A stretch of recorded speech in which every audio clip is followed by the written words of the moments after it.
Chicken. Megan, you fuck. What? You absolute fuck. Answer You had an opportunity and you totally blew it, dude. What happened? What happened?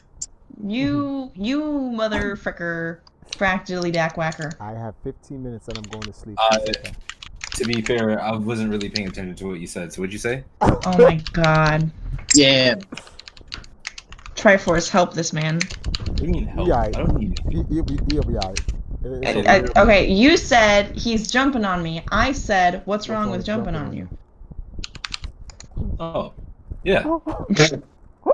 Oh, yeah. I understand. I mean, my point still stands. Alright, guys. New stream is up. This is a filler stream per se, but not a filler stream. So now we really get to go in. Wait, are we streaming? Yeah, we are. Everybody in background, hold on. Is this live? Yeah. Refresh. I really do not like the YouTube setup for this, man. This is so stupid just to get a stream started. I have to permanently have coming up next. Why?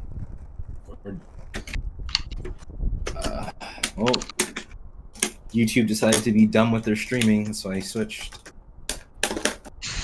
Oh, doggy. Oh my god, guys, look at this dog. Look at this beautiful fucking dog. No. This dog so cute. Doggy. Now, I'm gonna talk about some real shit. The shit that we couldn't say on that stream. I'm gonna say now. Cause I'm just gonna keep this shit a billion. Fuck all this political correct shit. Like, this shit gonna get ridiculous now. A billion. Cause real talk, it's the reason why I don't like going to anime conventions. I don't like talking to these people. Realistically, I want to punch them in their face. When I was a kid, I got jumped because of these kids. I've been jumped in school because they go, you nerd, blah, blah, blah. We took all that ass whooping for this generation of nerds. And guess what they did? They didn't even man up. They literally went, they proved the bullies right.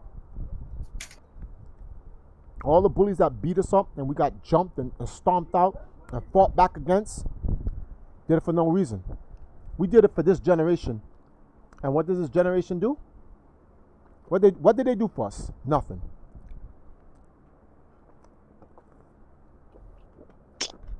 Turned sucker. Turned mark ass trick. And now, mommy, I got bullied in school. What?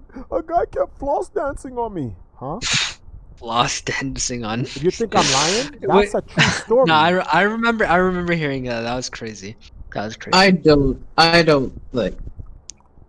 I mean that's less about like the kids, and more about the parents and the people in the school. Right.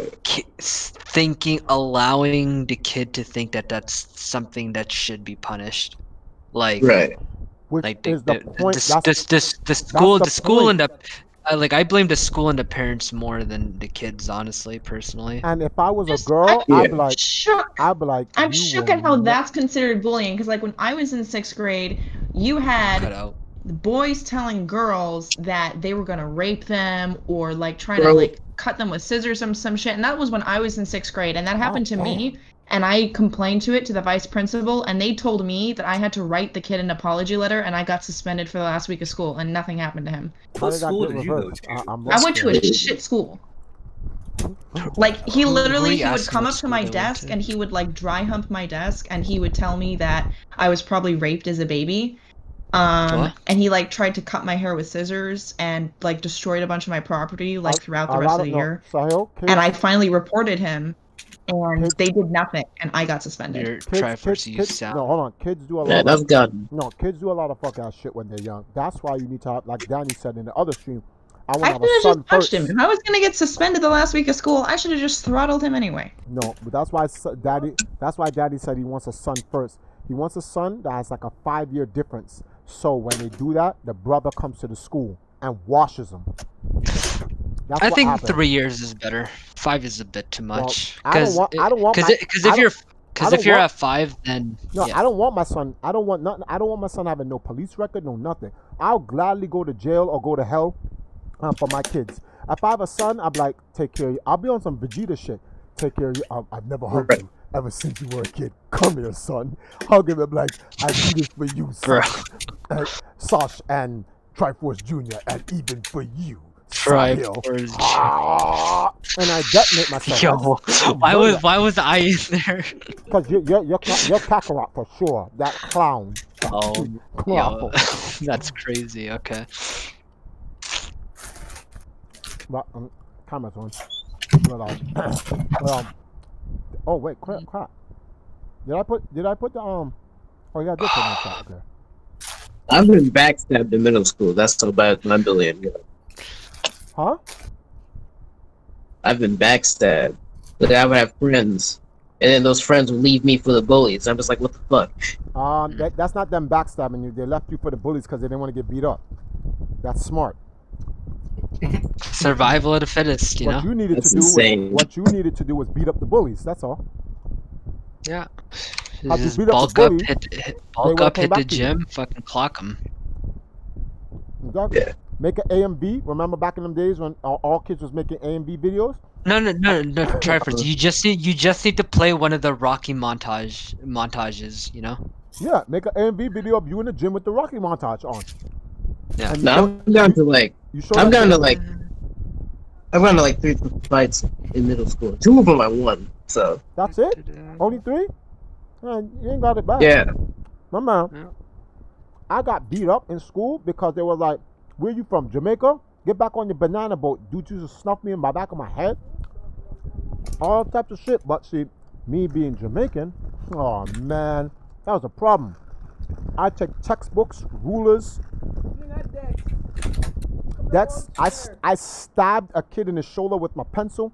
That is very Jamaican. Oh, fuck. Yup. Very Jamaican to do. Common thing to do. That's a common shit in Jamaica. I literally pick up a pen. And The the guy, pen- the the guy pencil jumped me. shank. The guy jumped me yesterday. I went home. My father said, "What happened?" I got jumped. By who? Rollin. And he says, "So you're going back to school?" Yeah. When Rollin's back is turned, you stab him. My father told me this. You stab him with a pencil, and you tell him, "I don't forget shit." And he said, "If you don't do it, if I don't get a call from your principal coming there to find out you stabbed this kid with a pencil, I'm gonna beat you." I went to school. Rollin was sitting in front of me. This nigga was acting like shit ain't happened, like you didn't just jump me yesterday. His back was turned. I was like, yo, his back is turned. And then I just thinking what my father said, stab him with a pencil. So I picked up my pencil, I just stabbed him. Where'd you stab him, though? Right in his back. I wasn't aiming, I just stabbed him in his back. And he was like, "Ah, ah, Should have ah," stabbed him in the bitch. butt. No, I just stabbed it. It was literally right up, right past the shoulder blade. Right past the shoulder blade. Yeah, the fleshy area of the back. I just stabbed him right in his back. And yo, I got a well, anyway, let's not talk about what happened to me in juvie for that. But I just stabbed him. and Juvie. Goddamn. No, I nearly went to juvie. For that, it was a big case and whatever the case may be about it and why I did it. And my father told me I don't raise Now, my someone's tongue. gonna clip the stream and make some future big issue about you. And then I'll say, yeah, I stabbed the kid in his back. Yeah, he jumped me with his friends. And the next day I went to school and I stabbed him in his fucking back.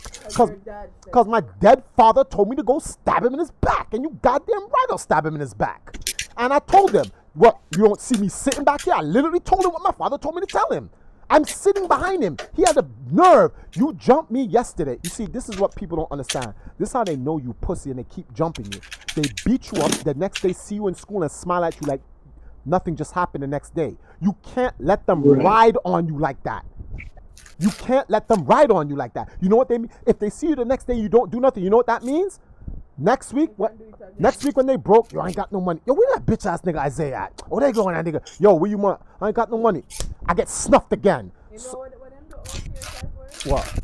Russian might know this too. It's one of the most all boys school. They will deal $50 Yeah, and if you go buy a party yeah. and bring back the change. Oh, that's that. In the hood, they did that on the basketball court when they wanted to know if you were Herb. Yo, my nigga, yo, you could do me a favor? And you trying to be nice? Yeah, yeah. Go to the Chinese store. I want you to go buy me some chicken fried rice. 4 chicken wings. All right, cool. They give you $5. Shit, $6.50. And bring back my change. You thinking it's like, oh, it's probably less. You go there, yo, $6.50. You give the Chinese guy, oh shit, I'm short. Now you're trying to be nice to the guy that asked you. You take money out of your pocket, go pay for it, $6.50. You get the chicken fried rice for 4 chicken wings. You come back to the basketball court. You the fuck my change at? Oh, it was $6.50, so I gave him. My nigga, that shit ain't $6.50. That shit $3.50, my nigga. With my money. I want my money tomorrow, my nigga, or I'm gonna fuck you up. Now you're gonna get jumped. You paid for his food. Bruh, that is the next level of nickel and No, diming that's that just the hood. That's just hood Bruh. shit. That's nickel and diming to like a next level, dude. Like, what the Nope. fuck? You know what you gotta do? This is what you're supposed to do. When he says that, and he starts eating his food, you slap the food out of his hand so it all spills on the floor, and you fight him right there. If you don't, you're done. The whole hood would hear of this tomorrow, and then everyone's gonna herb you. So even if he beats you up today, take the ass whooping. So at least niggas know. So that nigga just slapped the food out your hand and started fighting you. Yeah, and I fucked that nigga up. But everyone knows at least he ain't a bitch. At least you fought back. Well, Triforce, I don't believe any of these stories because Mr. J never said the N-word, apparently. Mr. J. Yeah, that's crazy. Well, to be fair, nobody's not supposed to know that. You know, just to be fair. That's just between me and Dick. Right. And it's not like he called me a nigga. He was referring it to the situation. He just used the N-word. But so what? You know what I mean? White friend, not fucking MK James uses the word nigga. Fuck out of here. Some people have, you know what it is? I just think certain Asian and white people are just mad that other Asians and whites have the pass and they don't. Cause y'all are lame. Fuck out of here. Y'all don't get the pass. You know, Eat a dick. Mm-hmm. That guy, right? You remember the group of black guys who carried with the axe, they have guns and weed and shit. Yeah.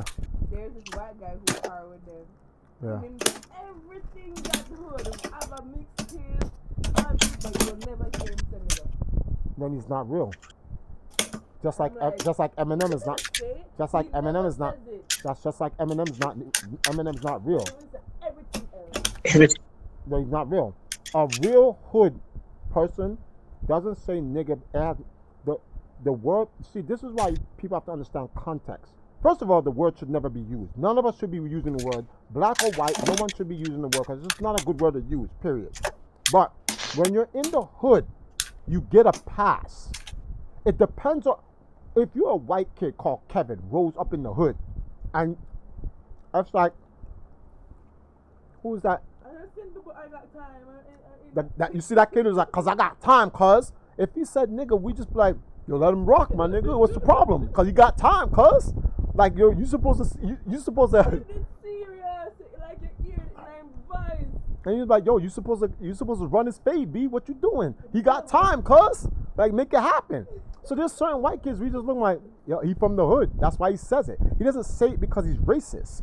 This is the people we don't take saying nigga from.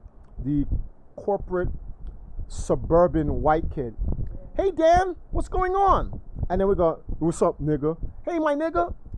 Exactly that. It's a beat down. You just get rushed because like you're not from the hood. You didn't. Who gave you your pass? We need to see which which set in the hood gave you your stripes. Somebody's got to vouch for you. No one vouched for you. You cannot use that word. That's just hood shit. So basically, this proves my theory of the N-word having existed beyond time. No, that's stupid. The N-word was invented by white supremacists and slave masters. It didn't. The N-word is literally only 400 years old. It's only 400 years old. It has not begun. It's when they brought us over from Africa to the West. They invented the N-word. It's not like. I'm sorry. It's not timeless.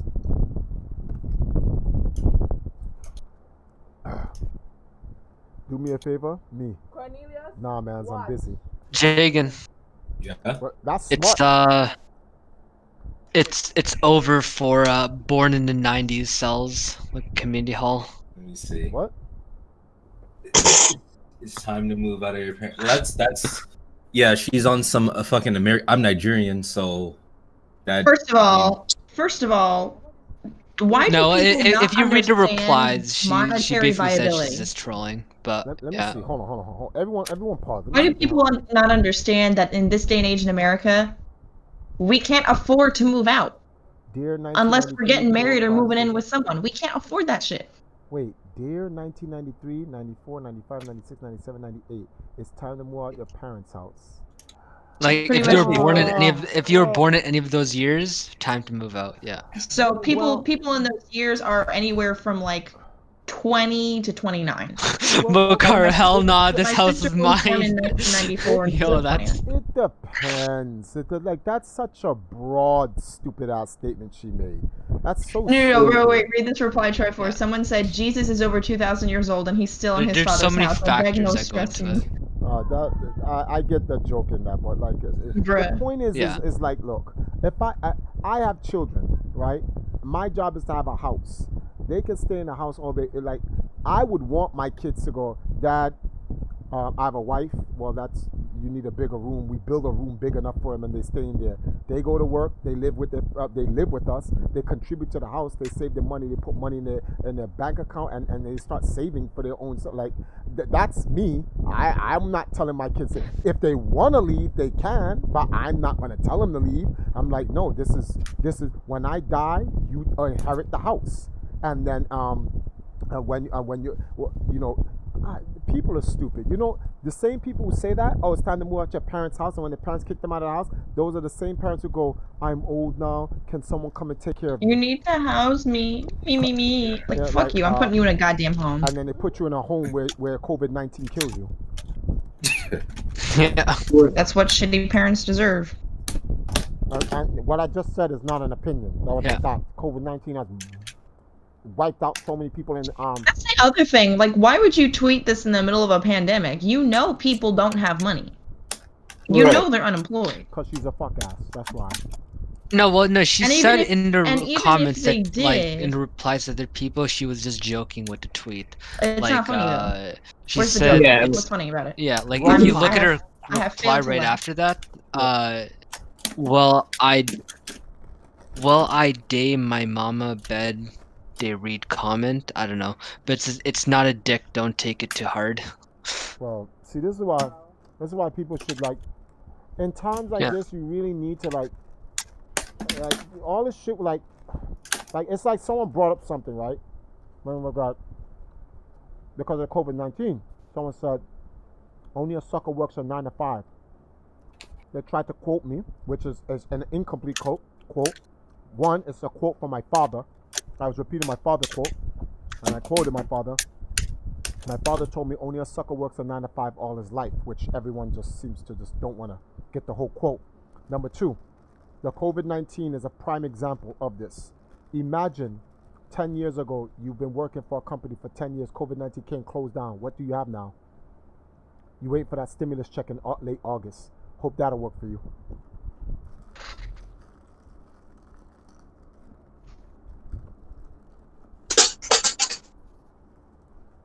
This is why you can't sit there. Can't sit there and just depend on a job. Even if you have a job, Jagan has a job, Anna has a job. They're not trying to push into other categories. Wait a minute. Bitch, no, we saving up on that shit. Like, if I'm moving out, I'm moving out with someone because I cannot afford that shit. And I make the second most income in my house. Okay, well, I gotta go to bed. It's late enough, so Night. I'll talk to you later. Night. Oh, wait a minute. Pop out the chat. Okay, hold on. Sorry, YouTube. Give me a second. I'm popping up. Yeah, nobody said goodnight. No one. That's crazy. The funny thing is, this is what I'm so sad about. Like, this I really hope. Jagan, stop. I know. Jagan. Jig is being a dick. Go ahead. That stimulus about to be the same, and they're about to lift the eviction ban. Wow. No, I heard the stimulus was going to be like around 2,000 instead, so it's gone up. Oh Jesus! Like Kamala Harris raised it, Are but they but the really problem is I don't think they'll ever be able to pass. Like, I don't think they'll ever be able to pass it to a point where it's like, hey, we're going to give people this amount of money for this many months. I really don't think they're going to get Senate to pass that, to agree on that.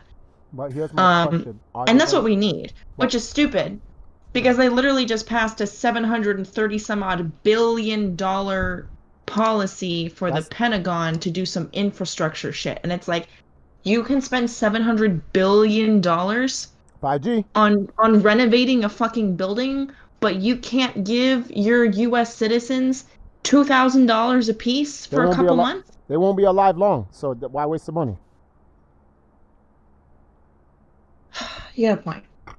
Let me cut. Is it true though they're gonna lift the ban on the eviction? Yeah, no, they're already on their way on that. That's almost up. The ban's gonna be gone. So you're gonna have people who are currently unemployed, don't have any money because the stimulus wasn't enough, still on furlough, gonna lose their housing. See, what you have to understand here, and then they're like, oh, we need to reopen the schools. We need to reopen the schools. Because the families, they can't take the burden of the kids always being at home because they need to go back to work. And I'm like, that should show you more about your inability to care for your citizens rather than the school system. That's crazy. I see the setup. If the kids have to go back to school to get sick and die so that the parents can then go back to work to continue to make little to no money to then support your economic infrastructure, because the stupid thing is that the people who they're trying to force to go back to work make less money than when they're on unemployment. So it's really just a ploy to keep people trapped in poverty. You know what that means, Anna? Means America's fucked. The only way you're going to get a job is if you take be nuked. The only way you're going to get that job is if you take that chip vaccine. America should just be nuked. Like, I'm not even, like, if the FBI comes to my door, then whatever. Like, we need a hard reset. I don't care how it happens. Black Plague, like, come on, the Black Plague, they found a squirrel in, like, Colorado or something that had the Black Plague. If the Black Plague resurfaces and it wipes us all out, fine. If Russia wipes us all out, fine. This shit is crazy. I just hold the Mackay barrier. Doesn't matter to me, because I don't intend to be here by that point. But if it wipes everyone else out, fine. People should just get ready to exodus. That's the reality, man. If you exodus the great empire, let's build an ark. Can we build like another Noah's Ark? I'm just ready for the demons to come out. The demons. The who? The demon, just demons from hell. Yeah. What the fuck? I'm not even gonna fight natural selection at this point. If Mother Earth and Mother Nature wants to like fucking nuke us, then just let it. This shit is crazy. This shit is crazy. Whoa. Like, I'm not ready to die yet, but I ain't gonna avoid it either. That was disgusting. I did a cross Jagan, why are you interrupting? Oh shit. Why am I interrupting? Dying. Me. Okay. Dying. Damn, dying food? No. No. Honestly, I wouldn't even be mad if the purge became a real thing, because then I could just go kill all of our inept members of... Well, I'll tell you one thing. The people aren't the problem. The people are used against each other. You gotta look at... Oh, no, of course they are. Who's manipulating the people against each other? I'm not. I mean, people are really being brainwashed to think that someone who is barely making it by on a $600 unemployment check is the problem, and it's not the billion-dollar corporations that are underpaying their employees while inflating their CEO's income. Like, in the last 2 weeks, Elon Musk made another, like, $2 billion. While other employees are going unpaid, and somehow these poor people are the problem, not the billionaires hoarding money and making money off of abusing. But, Anna... How else is Jeff Bezos gonna buy 20 yachts if I'm not slaving away at Amazon lifting boxes?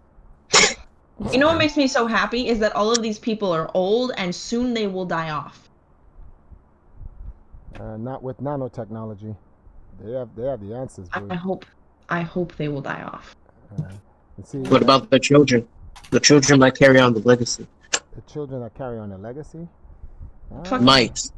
Those kids, yo. I bet you. First of all, does Jeff Bezos even have kids? Fuck, I don't know. He probably does. I don't even know what the dude looks But like. I've never heard anything about them. How do you spell his last name? No. Hold on. How do you spell his last name? He has 3 sons and a daughter he adopted from China. That was the deal. He had to take one for the team. He had to keep China had to have a link to Amazon. It's their Instagram. Bro, he looks exactly how I imagine. So first of all of his kids look super young, so they're not inheriting shit right now. The one in China. And, he's 50. And even if they did, it's probably going to the Chinese girl. The one in China, best believe the Chinese is like, we will deal with him. Don't worry. Make me good money. Jeff Bezos alone could give Elon Musk. He just had a American kid, and $2,000 a month. He just had a kid, and he named his fucking kid after a computer source code. So like, they ain't getting shit either for the time being. How much does it cost to give everyone in America $1,000? Someone did the math. Someone did the fucking math. Hold on. Stock Maven donated $4. He said, "Oh hey, it's gonna be It says, okay. Shock the Maven donated $4. Jeff Bezos made $13 billion in one day last week. Shit is wild. Exactly. He That's made my fucking point. $13 billion in a week? Bro, What the fuck? give me 1 million, I'm chilling, yo. He says 13 billion with the fucking B. Jeff Bezos can literally stop. Oh, I'm not gonna. This is what I'm talking about. Hold on. Let's look at the USA population. Let's look this up. So the US population is roughly 380 right million. now. Yeah. No, it's sitting at around 328.2 million, right? 20? Okay. So 328 point. No, let's just do 328 million, 1,000, okay. I need one more zero. There we go. So that many people times, let's just go with 1,200 because that was the original stimulus check. Yeah. So that's around $393,600,000, right? And that's just for everyone 12. for 1 month. Times that times 12. Yeah, times that times 12. That is 1, 2, 3, 4, 5. 100,000 million billion. That is $4,723,200,000,000 spent over the course of the year. That is still less. How much is Jeff Bezos worth? Like, we're gonna find out. Jeff Bezos net worth 178.2 billion USD. Oh, okay. It's only 178 billion. Okay. But let's look up most expensive USA bill. No, I don't mean like dollar bill. I mean like something they passed.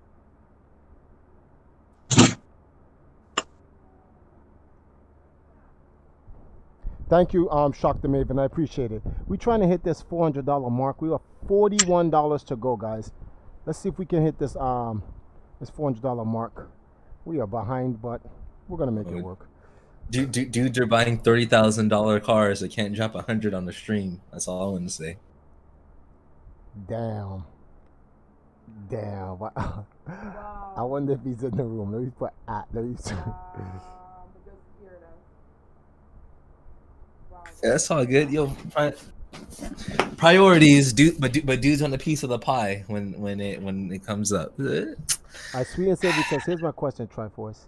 You said that in the hood you don't look at another man's money. Although Jeff Bezos is not in the hood, should we really care about his money or net worth? Yes. Question. No. Yes, we should, because hoarding like that, billionaire hoarding like that, has literally been proven to hurt the economy. Money is supposed to circulate. all of that money can't go to the places it needs to when one person is stockpiling it. It can't go into healthcare, it can't go into schooling, it can't go into infrastructure, it can't go into food subsidiaries like food drives or food stamps. It literally cannot go into anything. Billions of dollars. Listen. Someone did the math on this, and I'm going to have to find the video. Mm-hmm. If Jeff Bezos gave everybody... No, I'd have to look at it. If Jeff Bezos gave 100 people $100 million each, or $100 billion each, he would still have trillions left over. Right? It, like... there's a number disparity. Like, I understand, like, thinking about big numbers is like really hard for the brain sometimes. No, but if you look at the actual difference between like 1 billion to 1 trillion or 1 million to 1 billion, there's a very large disparity here, and I'd have to find it. But like, it's something like 1 million seconds is like 90 some odd days. 1 billion seconds is like 10 years or something like that. There's some huge number disparity that people are not accounting for. A billion is eons larger than a million. He could give everyone $100 million one time, and he would still have his 100 billions left over. I just my problem with the whole, like, so to answer, let me just answer his question. We're not looking at Jeff Bezos' money.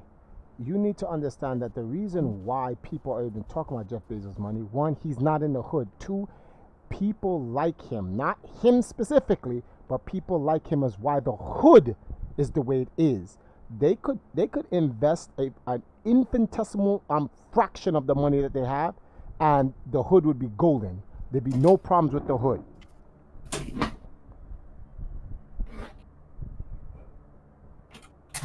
I'm gonna look up the U.S. federal budget. I mean,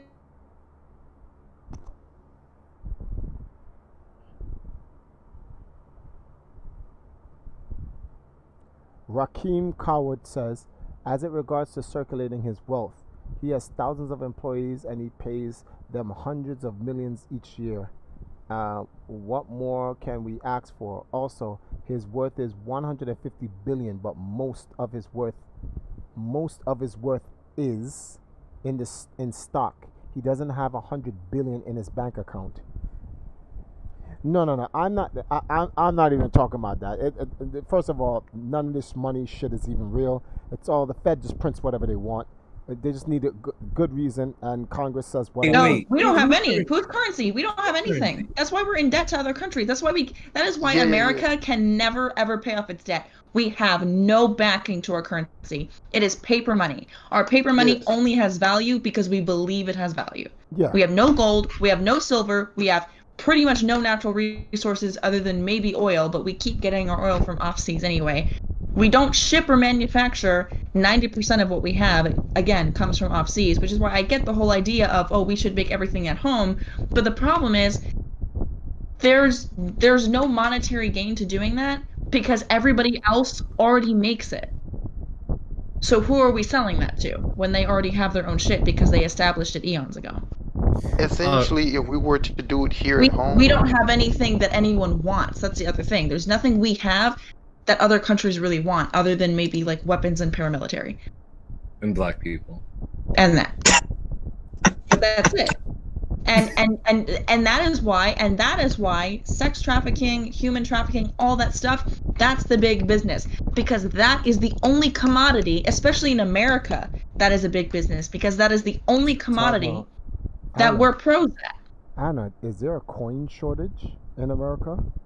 Is there a coin shortage? I'm pretty sure there's a still. Yeah. There is. There is a coin shortage. No, there is. That's what they claim. Why That's is there what they a claim. coin shortage? So get this. Because we were talking about, right? What did we say? It would be like $4.3 trillion or something to give everyone $2,000 a month, right? Across like 328 million people. So 4.3 trillion, right, is what we estimated here. The current federal budget proposed for 2021 is 4.829 trillion. So that money exists, first of all. The U.S. government estimates it will receive 3.8 trillion in revenue, creating a 966 billion deficit for October 1st, blah, blah, blah. Let's see, where is this revenue going? Income taxes contribute 1.932 trillion. Imagine how much more that would be if you taxed billionaires more who hoard the wealth. You would have more to put in the places you need to put it. You could absolutely pay everyone $1,000 a month like Andrew Yang wanted to if you stopped mass hoarding of monetary. You could do it. And anyone who's like, oh no, like I know Sahil did it one time, he's like, oh, if you try that it'll crash the system. How does it crash the system? You're not artificially making more money. It's already crashing. Well, that's my point.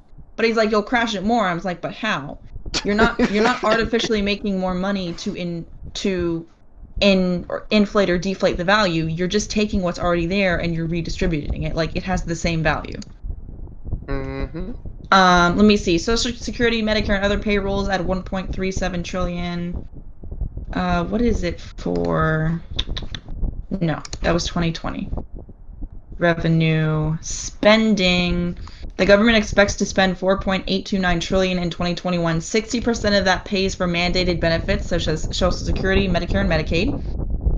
Discretionary spending, which pays for everything else, will be 1.485 trillion. U.S. Congress appropriates this amount each year, using the president's budget as a starting point.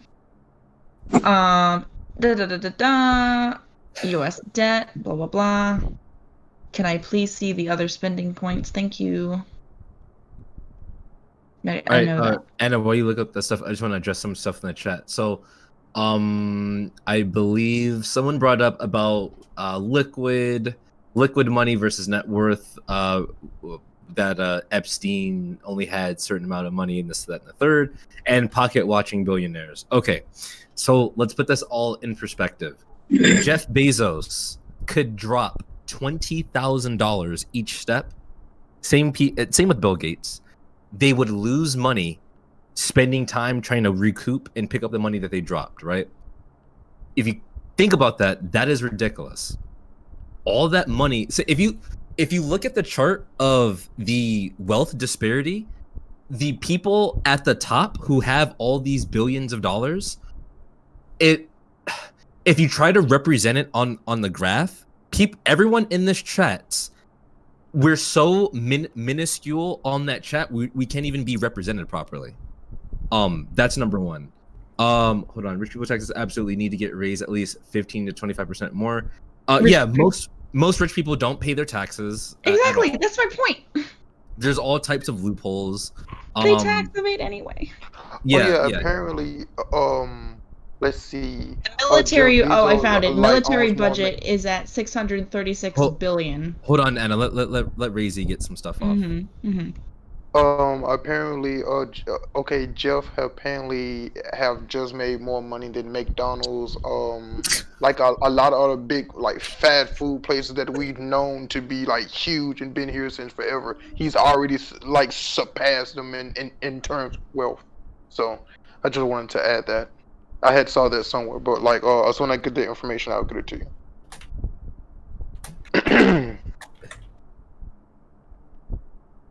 Yeah, but like tax them more because most of these people are guilty of tax evasion anyway. Just so they're not even giving you what they should be giving you. No, they're not. So take more. And Mocats is right. They have money that, like, it's one thing if you put money into savings in case because you don't know if you'll need it or not. It's another thing that literally these people have billions and billions in savings. Money that will never, no matter how much they spend in a single day, see the light of day. Yep. It'll never be touched. It's money that just like sits there and rots and doesn't help in any way. Now, the US is also shitty when it comes to their expenditure, right? When it comes to the federal budget, which is why you see that whole thing about defund the police, because there's literally like police departments out there that have fucking tanks. You are a local police department for a minority community. What the fuck do you need a tank for? To kill. Who gave you the money to buy that goddamn tank?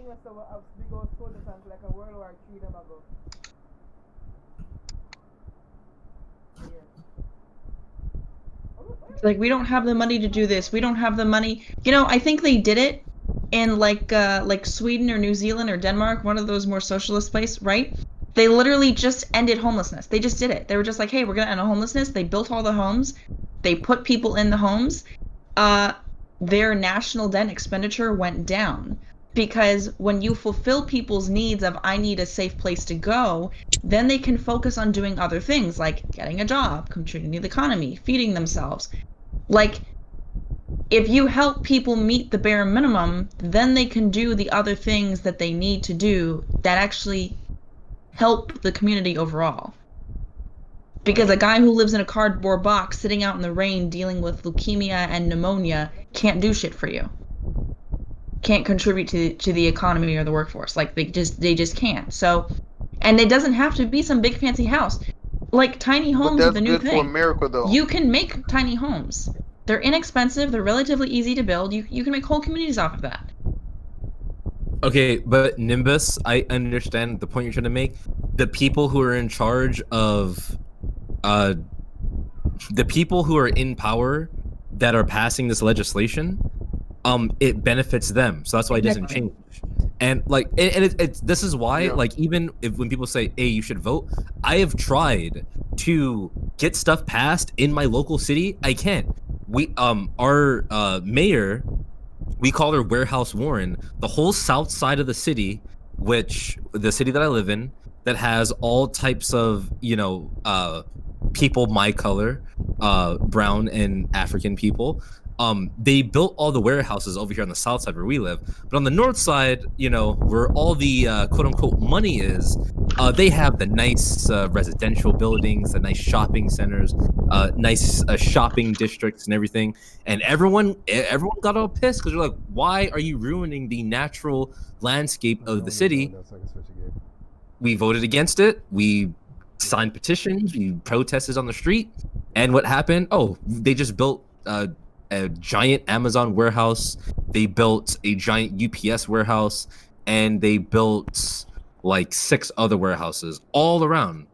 So even if you try to voice your opinion, you try to get stuff changed, you can't, because if you don't have a certain amount of pull, a certain amount of money, it's not going to change. So even at the local level, you can get shit done. So it's hold on. I want to address Rakeem Coward here. He said, LMAO, they don't have tanks, but the police force is definitely too militarized as it regards equipment and the weapons they have. I'm going to read something to you right now, okay?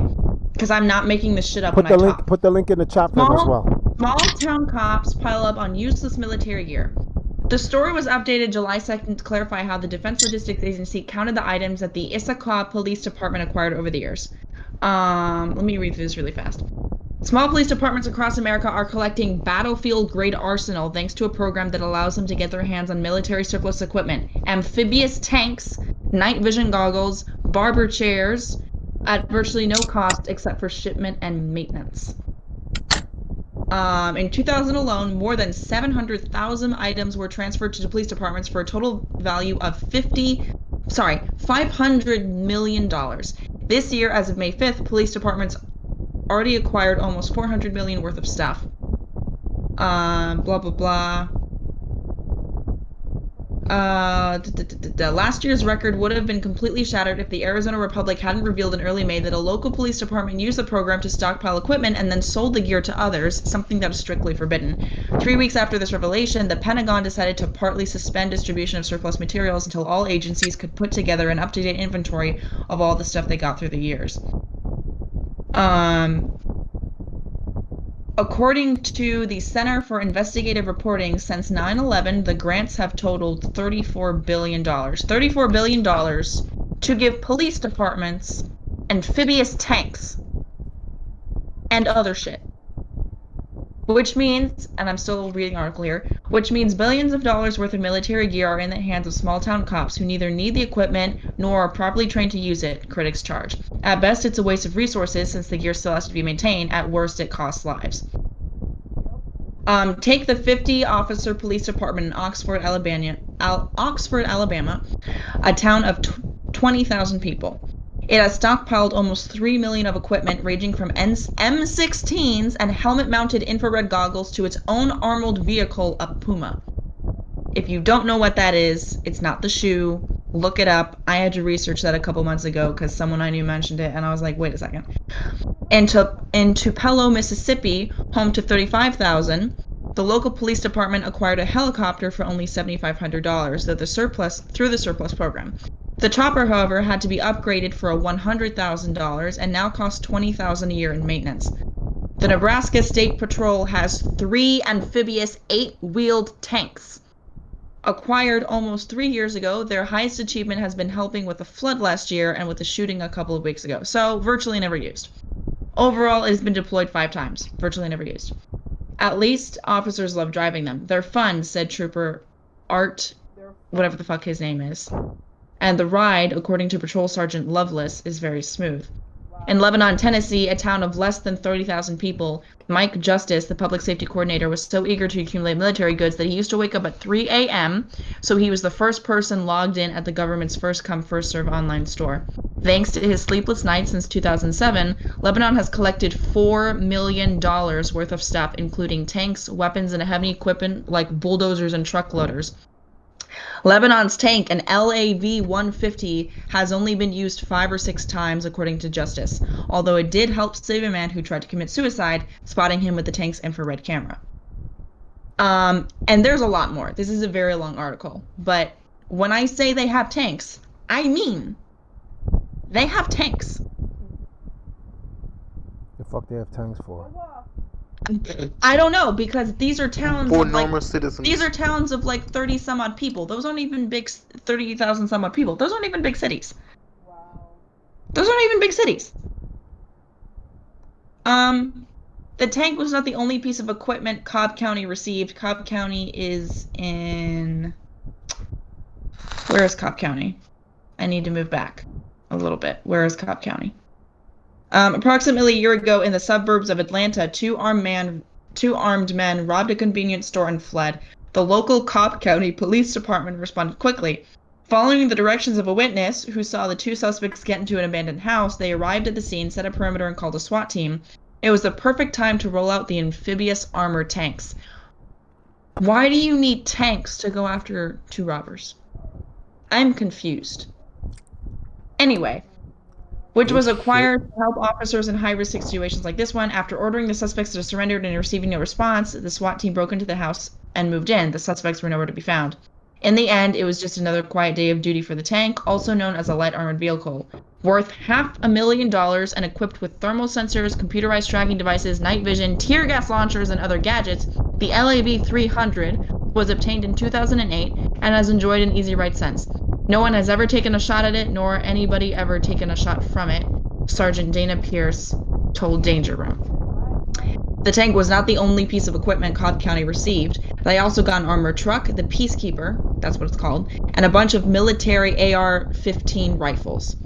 So many, in fact, that they can put one in every patrol vehicle. You might ask yourself how often they come in handy to fight crime. Pierce said, I can't remember when one has been discharged as a subject. So, useless, never been used. Regardless of their apparent uselessness, Justice from the Lebanon police thinks the program is a great way to save taxpayers' money. We tell all our taxpayers around here, you paid for this equipment once when the federal government bought it. You pay for it once, you might as well use it. To ease potential concerns, the Lebanon police team painted its tank black to match its colors of the SWAT team. We try not to keep these things military colored. It doesn't matter. It's still a military grade tank. Oh my god. There's been an unmistakable trend towards more and more militarization of American law enforcement. Norm Stamper, former chief of Seattle Police Department and author of Breaking Rank, a top cop's expose of the dark side of American policing, told Danger Room. During his tenure in Seattle, he clamped down on the WTO protests in 1999, the infamous battle in Seattle. It's a response he now calls disastrous. According to Stamper, having small local police departments go around with tanks and military gear has a chilling effect on effort to strengthen the relationship between the community and the cops. And that's not the only danger. There's no justification for them having that kind of equipment for one obvious reason, and that is if they have it, they will find a way to use it. And if they use it, they will misuse it altogether too many times, said Stamper. What happened a year ago in Arizona when a Marine veteran, Jose Guerrera, was shot down during a drug raid that found no drugs in his house could very well be an example of that misuse. And you see this if you look in what is this place called? Portland? Something like that. You see this in the protests in Portland, right? It is illegal.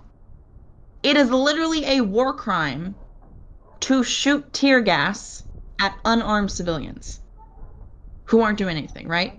And yet you see it all over the place in videos. You see these federal police who aren't identified, not naming themselves, rolling up on innocent people, literally kidnapping them, throwing them to the back of unmarked cars, which I'll never understand the alt-right. They're like, we need our guns just in case the government does this, and then the government does this, and then they have nothing to say, and it's just like, who are you? This is how I know they're a bunch of pussies. No, Cornelius is right. They scream, I feared for my life. Like, you have cops that, like, there have been minors who have been killed in these protests and in general by cops, and then they say, I fear for my life, and it's like, it's a child. Tamir Rice. Exactly. Elijah McCain. Elijah McCain was an autistic kid who played the violin for cats at his local shelter. He was literally walking home at night with a hoodie on, like just walking home, and he ended up dying. Was he black? They like tried to. Yes, he was black. There you go. Let me find the story for this actually, because this was. LeBron James says he wants him arrested. The cop. He wants a cop. Let me arrested. see. What we know about the killing of Elijah McCain. Last August, police officers in Aurora, Colorado approached 23-year-old Elijah McClain. I can't speak. Elijah McClain as he walked home from a convenience store. The Aurora Police Department later said that a 911 caller had reported a suspicious person in a ski mask, and that when officers confronted McClain, who was not armed and had not committed any kind of crime, he, quote, resisted arrest. In the 15 minutes that followed, the officers tackled McClain to the ground, put him in a Put him in a carotid hold, which pretty much means that they were choking him, and called first responders who injected him with ketamine. Why? First of all, you need reasonable suspicion to arrest someone. Some kid, some young adult just walking is not reasonable suspicion. If someone's in a ski mask, I don't know how he meets the description of someone in a ski mask coming home from a convenience store. And second of all, people who are autistic, one of the big things for autism is that they hate being touched. So you have someone who's anti-touch, hates being touched, is actively resisting because, one, the officers are putting him in a chokehold, and you inject him with ketamine. So they inject him with ketamine because they're stupid. He had a heart attack on the way to the hospital and died later, after he was declared brain dead. McCain's family maintains that law enforcement use of excessive force led to his death. The officers, however, were subsequently cleared of wrongdoing, apparently on the basis of questionable body camera footage and allegedly inconclusive autopsy. McClain's case has attracted renewed scrutiny amid national protests against systematic racism, blah, blah, da, da, da, da. McClain was detained on his way home from picking up an iced tea for his brother. Just after 10:30 p.m. on August 24th, the Aurora Police Department received a call about a suspicious person wearing a mask and waving his hands. They dispatched 3 officers, Nathan Woodyard, Jason Rosenblatt, and Randy Rodema, who subsequently said McClain resisted contact and continued down the street. I don't know what part of the police roll up on me and I don't want to be touched is illegal. Like, if you don't want to be touched, you don't want to be touched. But apparently... A citizen also have the right to resist arrest as well. Well, yeah, apparently him just ignoring them was a problem. According to McClain's family, the 23-year-old had made a quick trip to the convenience store to pick up an iced tea for his brother. His sister later told a local ABC affiliate, Denver 7, that McClain was wearing an open-face ski mask because he had anemia and would sometimes get cold. And although he was unarmed, simply walking home, His sister said listening to music. Police say a struggle ensued. One officer accused McClain of reaching for his gun, and one put him in a carotid hold, which involves an officer applying pressure to the sides of a person's neck in order to temporarily cut off blood flow to the brain. You're trying to kill someone. You don't cut off blood flow to someone's brain unless you are trying to kill them. Yes, and who said that? Cornelius. Yeah, they did mock him after that he died. And it is a death choke. Where was I? Due to the level of physical force applied while restraining the subject in his agitated mental state, officers then called Aurora first responders who administered life-saving measures. Paramedics injected McClain with what they said was a therapeutic amount of ketamine to sedate him while officers held him down. So get this. He's put in a chokehold, cutting off blood flow to his brain. He's then injected with what they say is a therapeutic amount of a sedative. McClain went into cardiac arrest on the way to the hospital and was taken off life support on August 30th. This was all last year, by the way. His family said at the time that he was brain dead and covered in bruises. Body camera footage of the arrest did not come out for months. Although it does exist, the ADP did not release it to the public until late November, months after McClain's death. In the footage, an officer can be heard admitting McClain had done nothing illegal prior to his arrest. Another accuses McClain of reaching for one of their guns.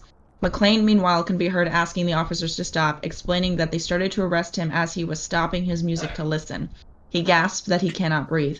He tells them his name, says that he has ID but no gun, and pleads that his house is right there. He sobs and vomits and apologizes. So get this. Put in a chokehold, cutting off blood flow to his brain, vomits, shot up with ketamine. I can only imagine that he could have aspirated had he not had the heart attack. Vomits and apologizes. I wasn't trying to do that, he says. I just can't breathe correctly. Like, holy shit, my child. One of the officers can also be heard threatening to set his dog on McClain if he keeps messing around, claiming he exhibited an extreme show of strength when officers tried to pin back his arms. Very little of the officers' protocol can be seen because all of their body cams allegedly fell off during the arrest. But if you watch the video from about the 15-minute mark, warning the footage contains violent and upsetting content, you'll see somebody pick up the body camera and point it toward McClain and one of the officers before dropping it back on the grass. Around 15:34, one of the officers says, "Leave your camera there." An autopsy initially listed McClain's cause of death as undetermined. McClain's autopsy also raised questions. The Adams County coroner announced in early November it wasn't clear whether his death had been accident or carotid hold-related homicide as the result of natural causes. The coroner listed McClain's death as undetermined, but points to hemorrhaging in his neck and abrasions on different parts of his body, noting that an idiosyncratic drug reaction, unexpected reaction to a drug even at a therapeutic level, so the ketamine, cannot be ruled out, in reference to the ketamine dosage. The report's wording seemed to pin responsibility on McClain himself. The decedent was violently struggling with officers who were attempting to restrain him. Most likely the decedent's physical exertion contributed to death. It is unclear if the officers' actions contributed as well. These people are fucking full of shit. As Maria Newman, an attorney for McClain's family, said at the time, whatever the report says, it's clear that if the police had not attacked Elijah McClain, he would be alive today. The officers involved were subsequently cleared of wrongdoing. The APD placed Woodward, Rosenblatt, and Rodema on paid administrative leave in the incident's immediate aftermath. On November 22nd, Adams County prosecutors announced they would not bring charges against the trio, who then returned to normal duty. According to the Sentinel, District Attorney Dave Young informed Aurora Police Chief Nick Metz in a letter that said, based on the investigation presented and the applicable Colorado law, there is no reasonable likelihood of success of proving any state crimes beyond a reasonable doubt at trial. Therefore, no state criminal charges will be filed as a result of the incident. Metz subsequently called the officer's threats to McClain unprofessional and said that the comment had been addressed with that officer. Anna? Yeah. Okay, are you reading the entire article? I mean, it is a very long article. Yeah, okay. I just just for the sake of time and when we get some stuff, not to cut you off. But the point is, and it's here at the bottom. He literally, there's a photo here too from like one of his family members. He played violin for cats at the shelter. I saw somewhere come out that he was autistic or whatever, which is why he doesn't like being touched. He had massive social anxiety. Like, stupid. Well, I mean, we just have to cancel America, yo. We do. Anybody in the VC have any interesting topics they would let's like get off this depressing shit. I want to go back. hit up? I want to go to another topic that's annoying. I want to talk about fuckboys. Oh my god.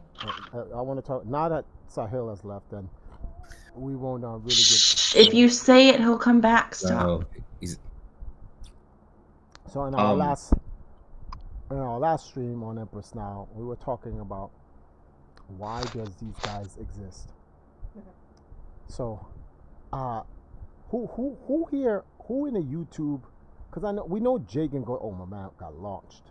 We know Jagan goes to anime and stuff like that, but he goes to anime.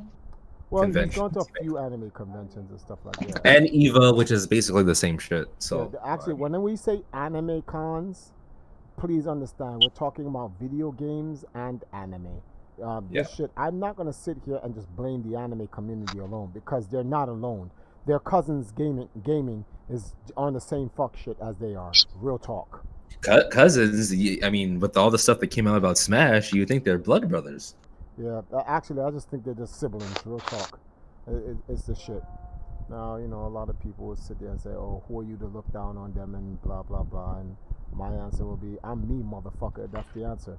But truth of the matter is that, like, I really believe that I think I watch so much at night when Nile is sleeping and I'm working on a video. I have so much shit running in the background by these guys, and I'm just listening to them just go off on these girls. Like, look at this chick and blah blah blah, and she's this and that, and oh my god, she has no other talents, and etc etc. And I'm like, how y'all just sit here be going after these girls? And like, there's a lot of dudes that absolutely have no talent either, and nobody says anything about them. Nobody says anything about them. Well, with the exception of Darkside Phil.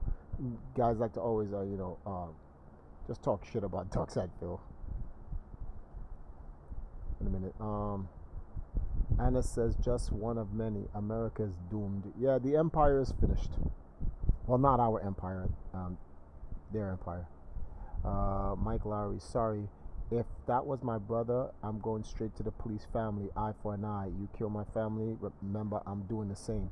Well, if that was to happen, then police officers would be a little bit more careful about what they're doing, because, but the thing is that America's not that gangster anymore. Dude, there is no retribution. Dudes don't believe in that type of stuff. And to be very honest with you, that mindset is more Islamic than anything, which is exactly why they got a problem with Islam. Because it's not even worth it. Like, you kill a cop and suddenly the whole police department is coming for you. Well, in the Islamic community, a cop like, kills your family member, and the whole police department is going to get murked. Like, and that's why they don't like that. Come together like Blood and Crips, like, unless they come together. Nah, like, okay, the Blood and Crips, you have to understand that our black brothers and sisters in America,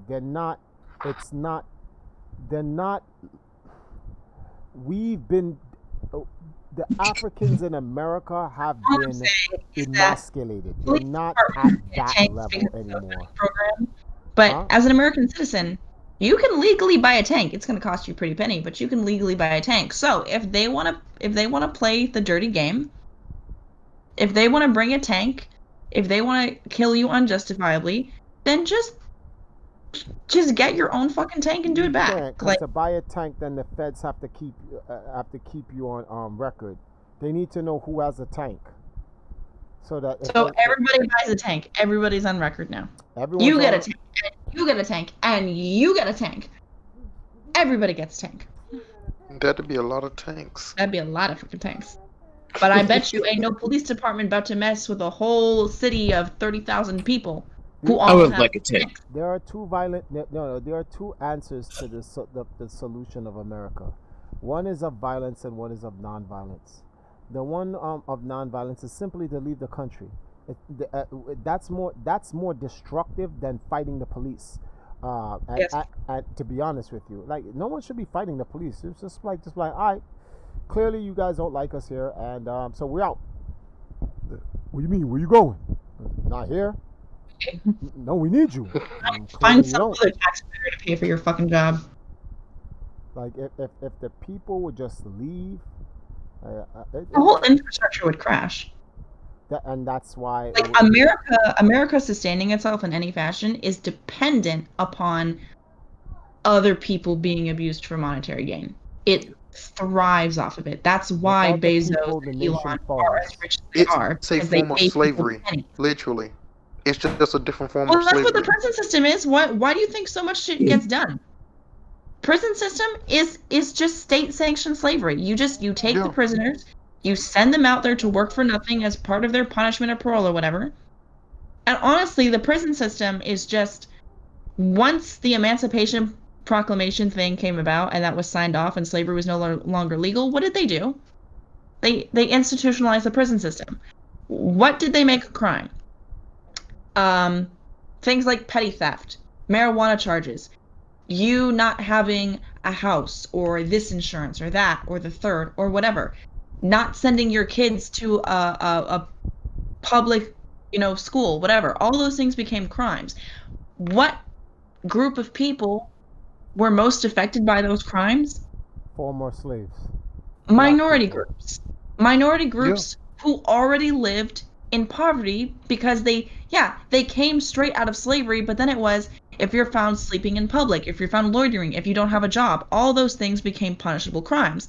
So of course, people who just came out of slavery, who had nowhere to live, with no one who wanted to hire them, were automatic offenders. So what happened to all those people? They got stuffed into prison. What happened to all those people who got stuffed into prison? They got used for prison labor. And then you lose a bulk majority of your voter population, because let's face it, the people who they don't want to vote the most are the people who are in jail. Yep. And who are those people? Black people. Yeah. Minorities. Yes. There's a beautiful video on this, and I don't remember where I saw it or if someone sent it to me. I'll have to find it again. There's a beautiful video that goes over this whole thing in much, much, much, much greater depth. But that's the thing. The U.S. is always finding new ways to keep people in state-sanctioned slavery. Right now, it's the prison system. Rakeem says you guys can just move to Jamaica, less worries. Working on it. I'm gonna find it, actually. I do have a photo that goes over this. We need this is what I say. Jamaican art. I say the U.S. government say, listen, we want to change our country, and if you don't like it, we give you 5 years to get ready to move. And give the people a choice. We out. Just give us 5 years. We will leave.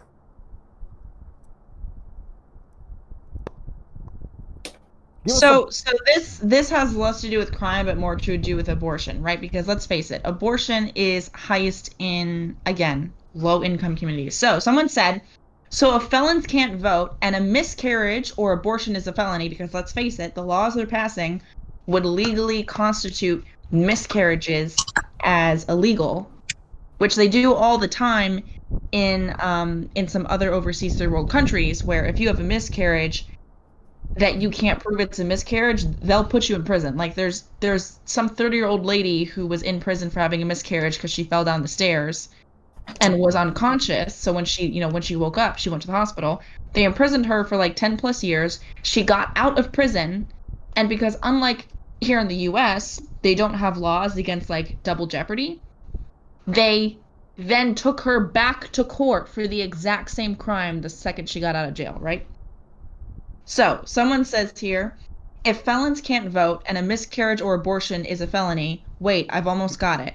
So wait, if people of color get stricter sentences in court and women of color are more at risk of miscarriage and general malpractice, and sex education is worse in inner city public schools, and racial housing discrimination is practiced by 85% of real estate agents, as school districts are funded via property taxes within each district, hold on, wait a minute, do you see where this is going? And you can switch out abortions with literally anything that is more prevalent in poor minority communities, and you have the same problem. That the system is rigged to put these people in prison at a higher rate. This is what's wild about the whole system. How is it that these laws even, who invented these laws for them to exist? It's what I said earlier. The people who pass all this legislation, they do so. It benefits a specific group of people. Yeah. Like, so that's, they pass it. Shit goes through. Doesn't matter if you have a petition. That's it. Done. Deal with the consequences. If I knew what I knew 20 years ago, I'd have just saved my money and get out of the fucking country, man. Yeah. Well, we need an arc for the third dynasty. I'm Jamaica. Yeah. I'm telling you, like, I'm not playing. I'm gonna do everything. We may have to cancel Africa next year, and just take what we was gonna put into Africa. 20 grand. That's a house. Game. Fucking game. It made me really think, like, if I really sat down and thought about it, I probably would have swapped out Africa and just go get the house. Well, I mean, Africa was good. It's just that it was needed. It's just that, like, it's just in hindsight, because we're running out of time. I don't think Trump, sorry, go ahead. I just don't think Trump is going to be able to get reelected to buy more time. Oh, something else I want to point out, especially because of all these Portland protests where people are getting, like, swooped up, especially if you live in the United States of America, the Department of Homeland Security, okay, that beautiful, sweet, wonderful department is not, I repeat, and you can look this up and see it for yourself, the Department of Homeland Security is not a constitutionally authorized agency and never has been. They legally do not have any authority to arrest anyone, period. So if they come up on you for any reason, whether it's a Twitter post or a protest or anything, they can't arrest you. You can tell them to fuck off. And you can sue them if they try. They are not a constitutionally recognized agency. Wait, who? Department of Homeland Security. Okay. But don't they have some law with the Patriot Act that something circle loophole blah blah blah? I'd have to research that. I think they do. You know, they gotta always cover their ass, justify killing you. That's why they can. The alphabet boys can just snatch you up, put you in a car, drive off. Before they drive off, say, do you understand? If you follow us, we will shoot you and kill you. And then they could just drive off. Get heard on, shit goes on TV and YouTube, and it's like, yeah, no, it's just like, first of all, I can walk in the same direction as you as much as fuck I want. You can't do shit. So they can do what they want. I'm like, you may not be, they may be punished for it, but you won't be alive for that to mean anything. They'll just shoot you, and that's that. That's the sad part. Like, if you look at what these guys are doing, we're sitting here talking about all the fucked up things that these guys are doing, but no one's being punished for. We're literally saying, look at all the wrong that they're doing. I mean, yeah, but them being punished literally relies on the people highest above us in power doing the right thing and or giving the citizens the power they need to then punish those people, which is never going to happen, which is why we're talking about it, because it's like, hey, other people, be aware of this so that you can fucking go. So you can get out. The citizens don't need... It's the movie. It's the Get Out movie. The citizens don't need to be given the power to do anything. The citizens could do what they want. The problem is, if you look at what Trump is saying, he's like, there will be law and order. And the reality is like, yes, and you don't have law. That's why you don't have any order. Your laws are not made for the people. Your laws are made for you and your government. But it's not, the laws do not benefit the people, and that's why there's no order. And so if you fight back, they militarize their police, and dude's talking about he's going to bring the military in on the people. That's wild. Like, you literally out there talking about you want to bring the military on your people. The best answer is this, man. Listen. That's literally fascism. Take the little bit of money you have. That's literally fascism. The little bit of money you have, get out.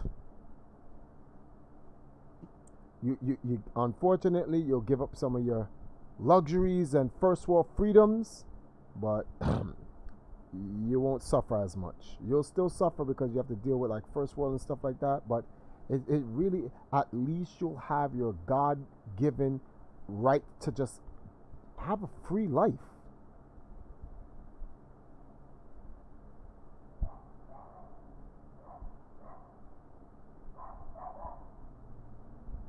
It's just crazy how, like, it's wild, man. Well, I'm just thinking about it, honey. All this shit that I'm listening to, man, and remember, I used to be homeless. If I stayed in America, I'd be dead. You guys will be hearing the story of me walking from, what's the name of this place here? From Starbucks. From I'm homeless, coming from a Starbucks after it's closed, trying to find a park or a train station to sit down and get like 3 or 4 hours of sleep and whatever, and these dudes will just come and just shoot me and kill me because walking down the street or something, going to all out to get money. Yeah, I've been stopped by cops many a times. What you doing out here? I'm going home. Where do you live? Why are you asking me all these questions? And like, it could have been sideways, but you know what it is? This is why, first of all, the officers are not trained to know all of the laws in which they are supposed to uphold. You have to know more than them, which is why, even though it's expensive, I would love to go to law school just to learn this shit. Just so I can rebut them in public. Just like, no.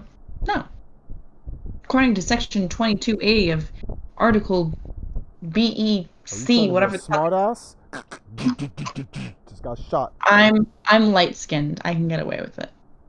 Yeah, that's true. Honestly, that is the best. Get away with a lot of things. Honestly, that is the best protection you can have, is knowing the law better than them, because it works. It's been proven to work. If you know the law better than them. I cannot tell you how many videos of black people, white people, Hispanics, Asians I have seen who know their law, who get away from those situations unscathed because they know that law better than they do.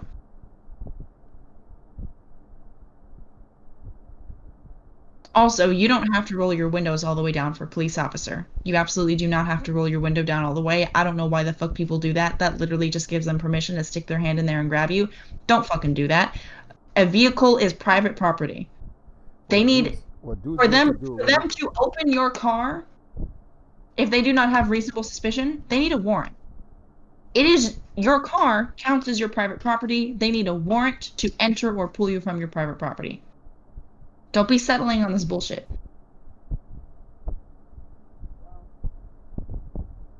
Heck, find a friend who's a lawyer. Put them on speed dial. So let's I don't really want to talk about these police guys. I know. They're so annoying. We were talking about something else, and somehow we came. About, do you ever think any of these virgins from the community will ever get any cheeks? No, I don't. I really want to know what y'all girls think of these, like, low lives. Like, when you go to these communities, these events, and you see these guys who, hi, you look nice. What do you really think about those guys? I mean, okay, so compliments are compliments, right? Like, a compliment is nice. It's really easy to tell when someone is giving you a compliment to giving you a compliment, and when someone is giving you a compliment because they're trying to get in your pants, right? Very easy to tell, especially when you're a virgin neat. Yeah. So I mean, like, and I think that's the problem. Like, maybe for the minority of women, it's like, yeah, we want to smash no matter what. But like, for the majority of women, if you want to get in our pants, don't just like make it out right now. Don't just make it obvious. Like, I don't think I don't think the majority of girls want that. The majority of girls want it to be subtle. I know that's the ultimate goal, but that's like if I want cake, right? I can go to the Publix down the street and I can buy some cheap $3 cake, and it'll probably taste good, but it won't taste nearly as good as the cake I make at home with my own effort and fresh ingredients that I know how to make myself. Like, and for me anyway, like, all that stuff, first of all, most of these people don't shower. I know there's some nasty chicks out there who'll bang with with a nasty person, no shower, but hygiene is so important. You need to be hygienic. You need to brush and floss your fucking teeth. You need to use deodorant. You need to wash your underwear. You need to wipe properly.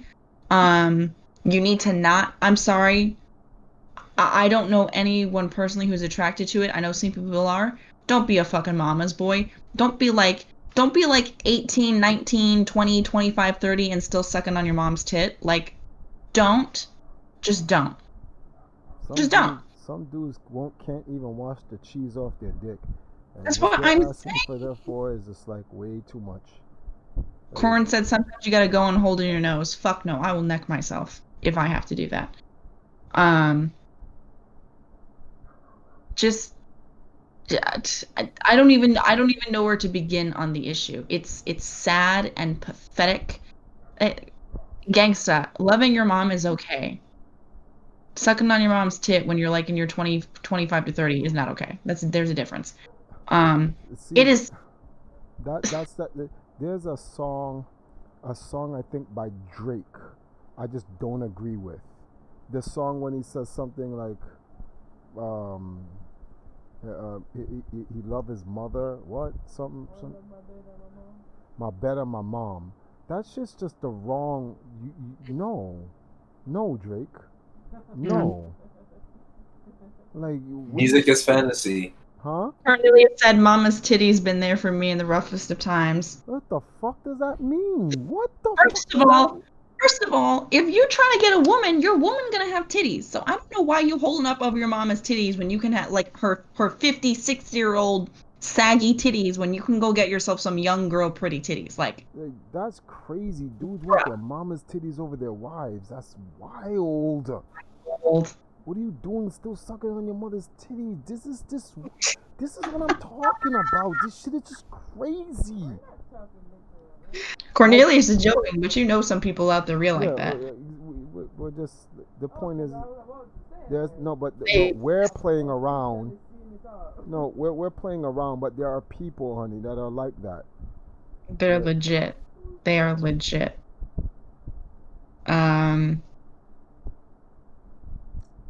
I don't know. And like honestly, like if we're talking about like conventions and shit, I'm not going, like I've been to a few conventions back when I was in high school. I'm not going to conventions to meet new people and make friends. Like I'll oogle and awe and whoa at the cool costumes and shit like that. But I'm going to conventions with people I already know because it's a group I feel safe with, because shit can happen, right? I'm not going to conventions to make new friends. So like say hi, say bye, move on.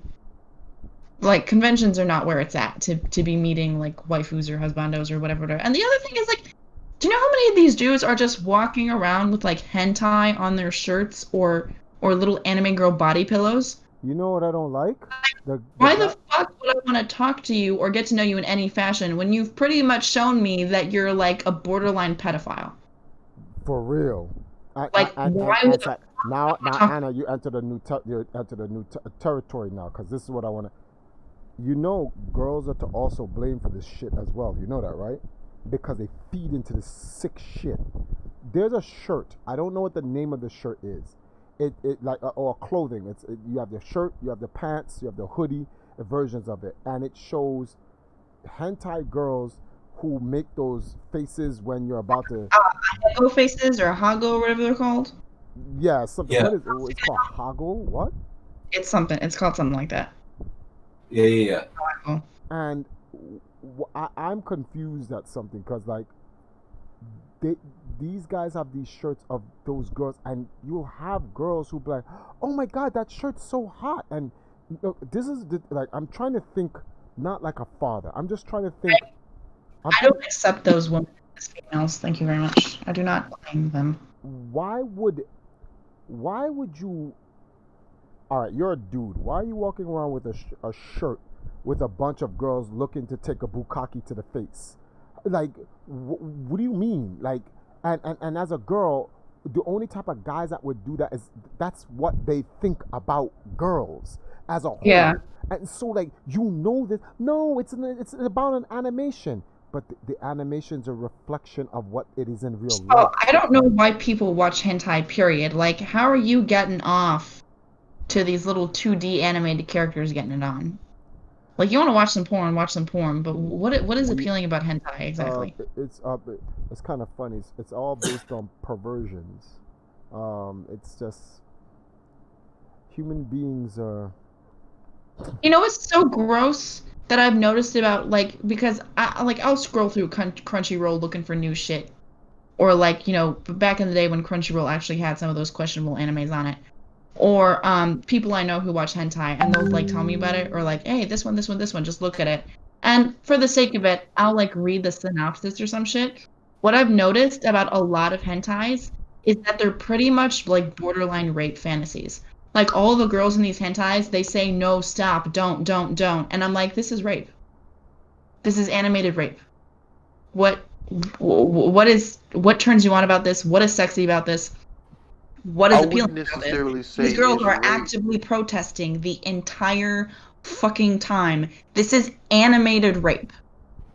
Yeah. That you're watching. I wouldn't say that it's rape because, like, apparently, like, even within the real world, it is a part of a lot of women's like fantasy is to be dominated. Okay, first of all, hold on, Anna, let me jump in for a second. Okay, so this is a very touchy subject in which I had the, I don't want to say the displeasure, but I had the weird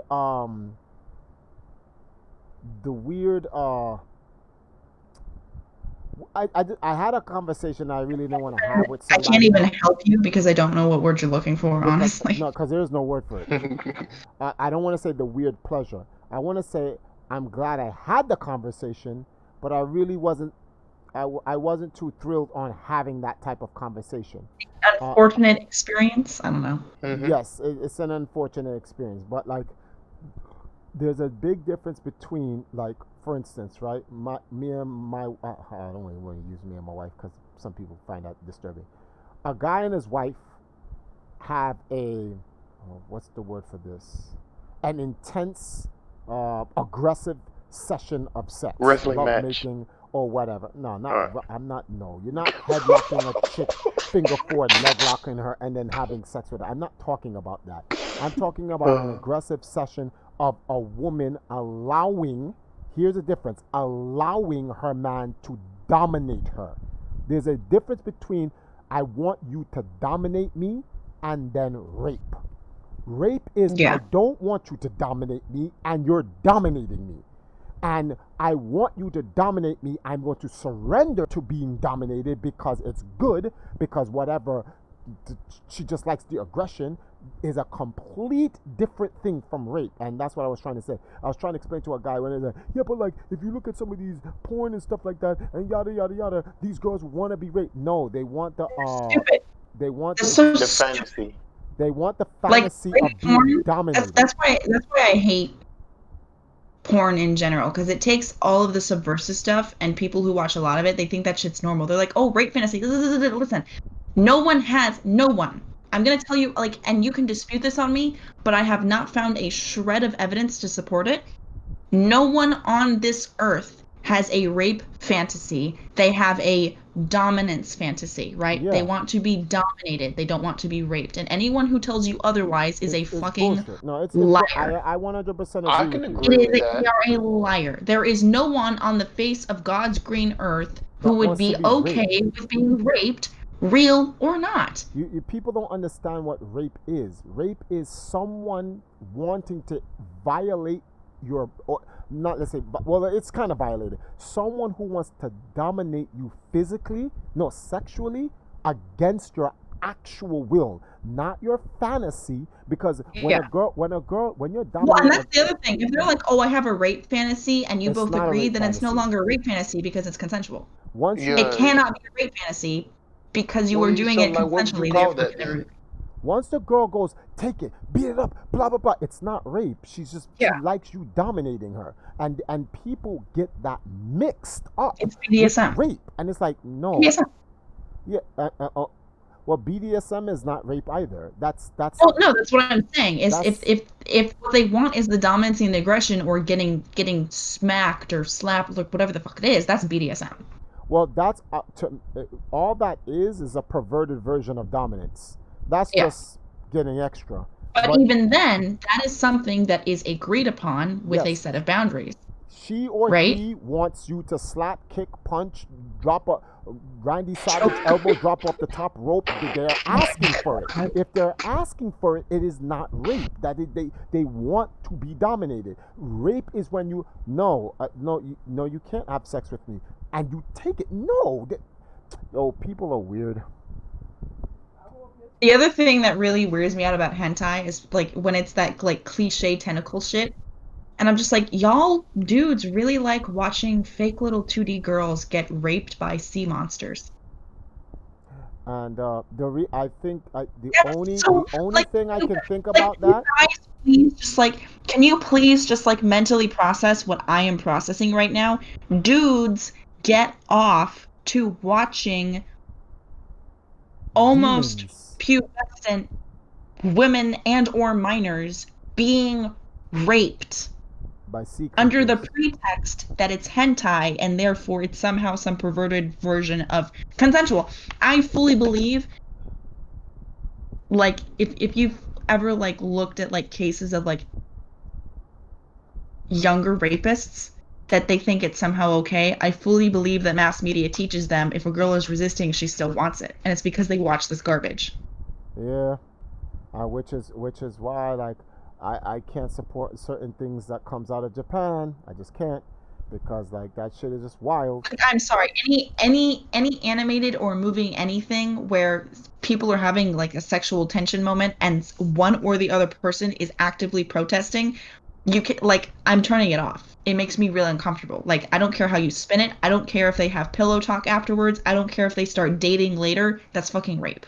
Wait, Like, what's pillow talk? I'm kind of, I don't. Pillow know talk what that is like after sex, when the two people are cuddling and they're like, you know, they're just chit chatting. It's like idle chit chat, but it's like after sex chit chat, and it might include that cliche thing where the guy gets up and run because the girl is like, so what are we now? And then he gets up and run because it's supposed to be a one night stand.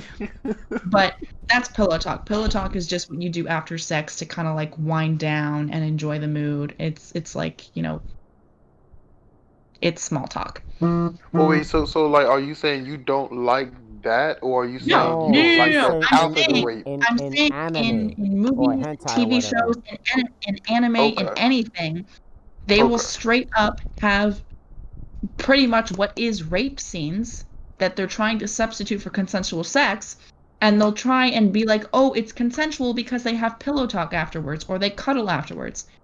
They try and, what's the word I'm looking for here? Reduce the severity, but that's not quite the word that I'm looking for. Downplay. They try and downplay the fact that it's literally just rape by then doing things that you would associate with normal sex immediately afterwards, like pillow talk, taking a shower together, having breakfast together. essentially, it's a form of indoctrination. Gotcha. Yes. No, that's absolutely. exactly what it is. Which is why we had in the last conversation.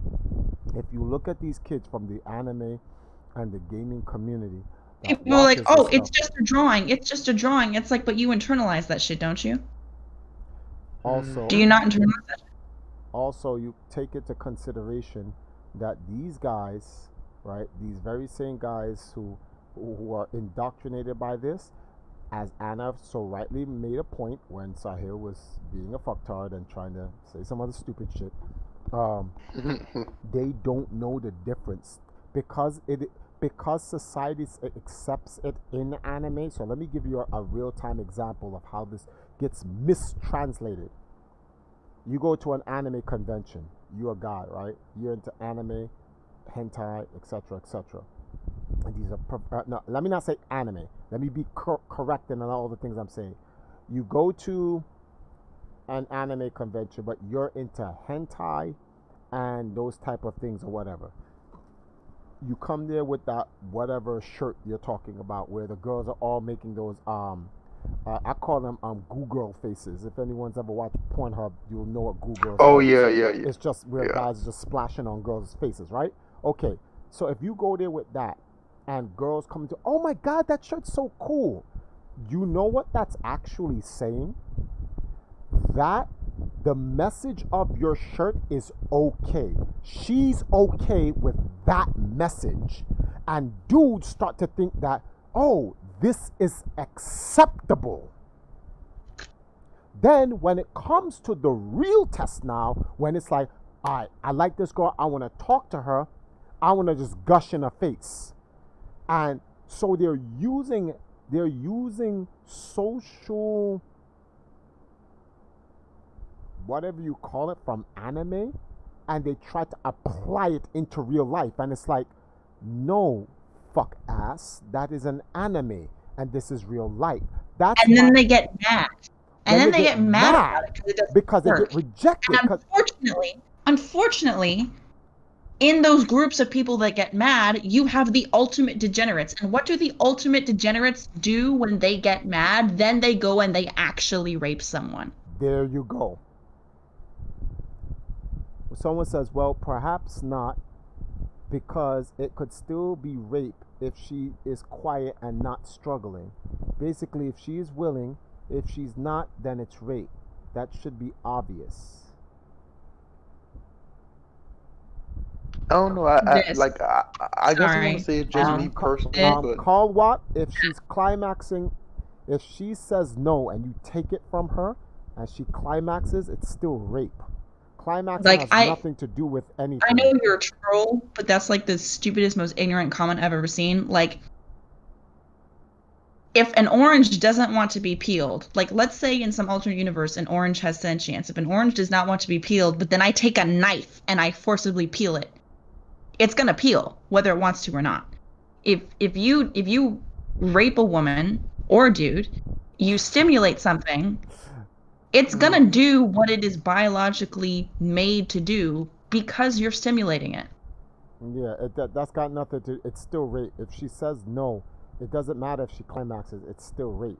See, that when you say stuff like that, these type of dudes justify it. Like, if I take it from her, even if she says no, as long as use that in court. But they use that shit in court. They literally, there was a court case in Ireland like last year where a girl got raped, and they passed the girl's underwear around the courtroom to all the jury members and said that because her underwear was lacy, she was expecting to have sex, and therefore it wasn't rape.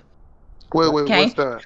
People have used the argument that because the woman climaxes, it wasn't rape. Because why would she climax if she wasn't enjoying it? Anna, Cornelius says, but those are Sahil's homies, though. I saw. Yes, I saw. The other thing is, and the reason they really want like to do rape kits after a rape occurs is because trauma from rape is indistinguishable, right? I'm gonna say this in like the most YouTube friendly way possible, right?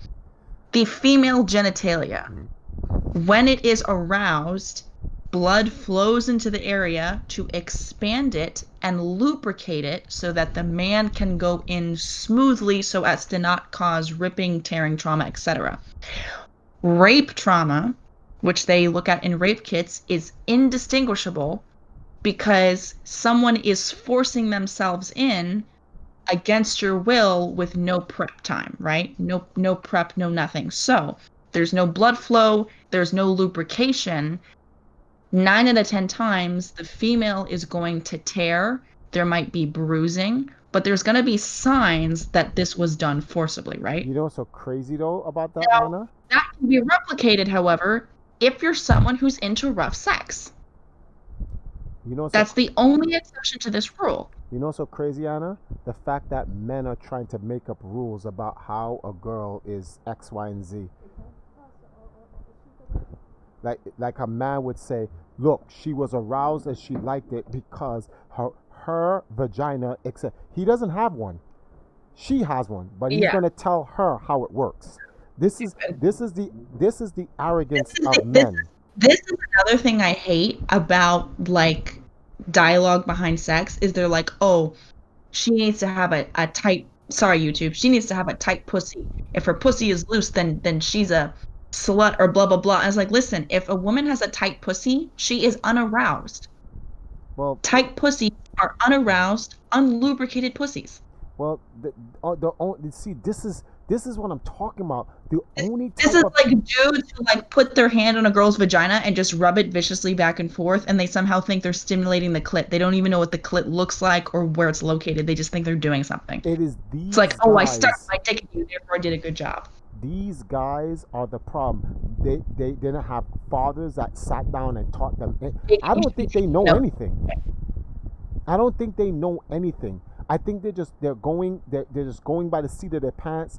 They've never had an experience with a girl, and yo, real talk, we just didn't herb them enough, man. They needed to be herbed enough. Sorry, I didn't get a confirmation. Jagan, you're taking notes on this, right? Huh? Where's Jagan? I don't even hear him talking. He's here. He's present. Like these guys, all of this shit needed to have been taught to this generation, and this generation's completely, they're just lost on this whole thing, man. They don't know none of this shit, and it's sad too. Okay, fine, you're in your 18 and stuff like that. Virgins carry a long time, but like some of these dudes go into their mid-20s and 30s, and they don't know none of this shit. This shit is crazy. It is wild. I can't. Well, like I would say, like, as far as experience, I would say I haven't done anything yet, but that's because I'm pretty much, I guess I want to say, either waiting for marriage or waiting for. No. We're not talking about having sex. This has nothing to do with. You're getting the wrong ideal about what we're talking about. We're not talking about whether you being a virgin, getting ass. It's not macho talk. What we're talking about is the social. All right, let me get the right words for this. Someone's used people are socially inept to guys are socially inept in this generation in dealing with girls. They don't know how to deal with girls. Their reference, where they get their reference from in interacting with a girl, is from anime and video games and other mediums, and that's fucking I'm gonna ask a question actually, because I saw a video on this one time of like people asking grown adults this, like showing them a diagram of the vagina or whatever. Can everyone tell me how many holes does a girl have down there? And this includes the anus. How many holes are there?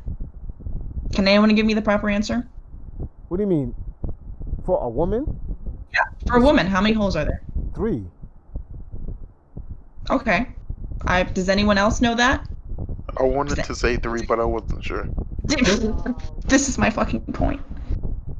But wait, I don't understand. What does that have to do with Okay, so the reason this has to do with anything with it, right, is I cannot tell you the plethora of men I have personally met or have seen online who think women only have 2 holes. They think that there's an anus and that there's a vagina hole, and that you give birth and pee through the vagina. How? They don't know that there's a separate urethra where women pee. They think it all happens through the same shit, like it happens through like a penis or something. Okay. Dudes failed anatomy. But you They don't failed need, it. I never took up anatomy. Like, you have a piss hole, a shit hole, and a birth hole. That's how I look at it. It's just common fucking sense. I would hate to know that Yes, I believe it should be common sense. I believe it should be, but it's not. But how can your tell you baby how many come through the times same know hole what that you piss from? Who the fuck would think that? Degenerates who know nothing. They would think that. Unfortunately, there's a lot of them. Child is gonna be born in this fucking era. Holy fuck! I'm gonna have to get a fucking shotgun. I'm not gonna. I know for a fact I'm not gonna make it. I'm gonna go to prison because it's gonna be one of these kids. It's gonna get gauged like in the chest, and I'm knocking on their family's door. Is this your son? And they got to go too. You know, I once knew kids in elementary school when we first started to, like, I started puberty when I was like 10, so I was like 4th or 5th grade, right?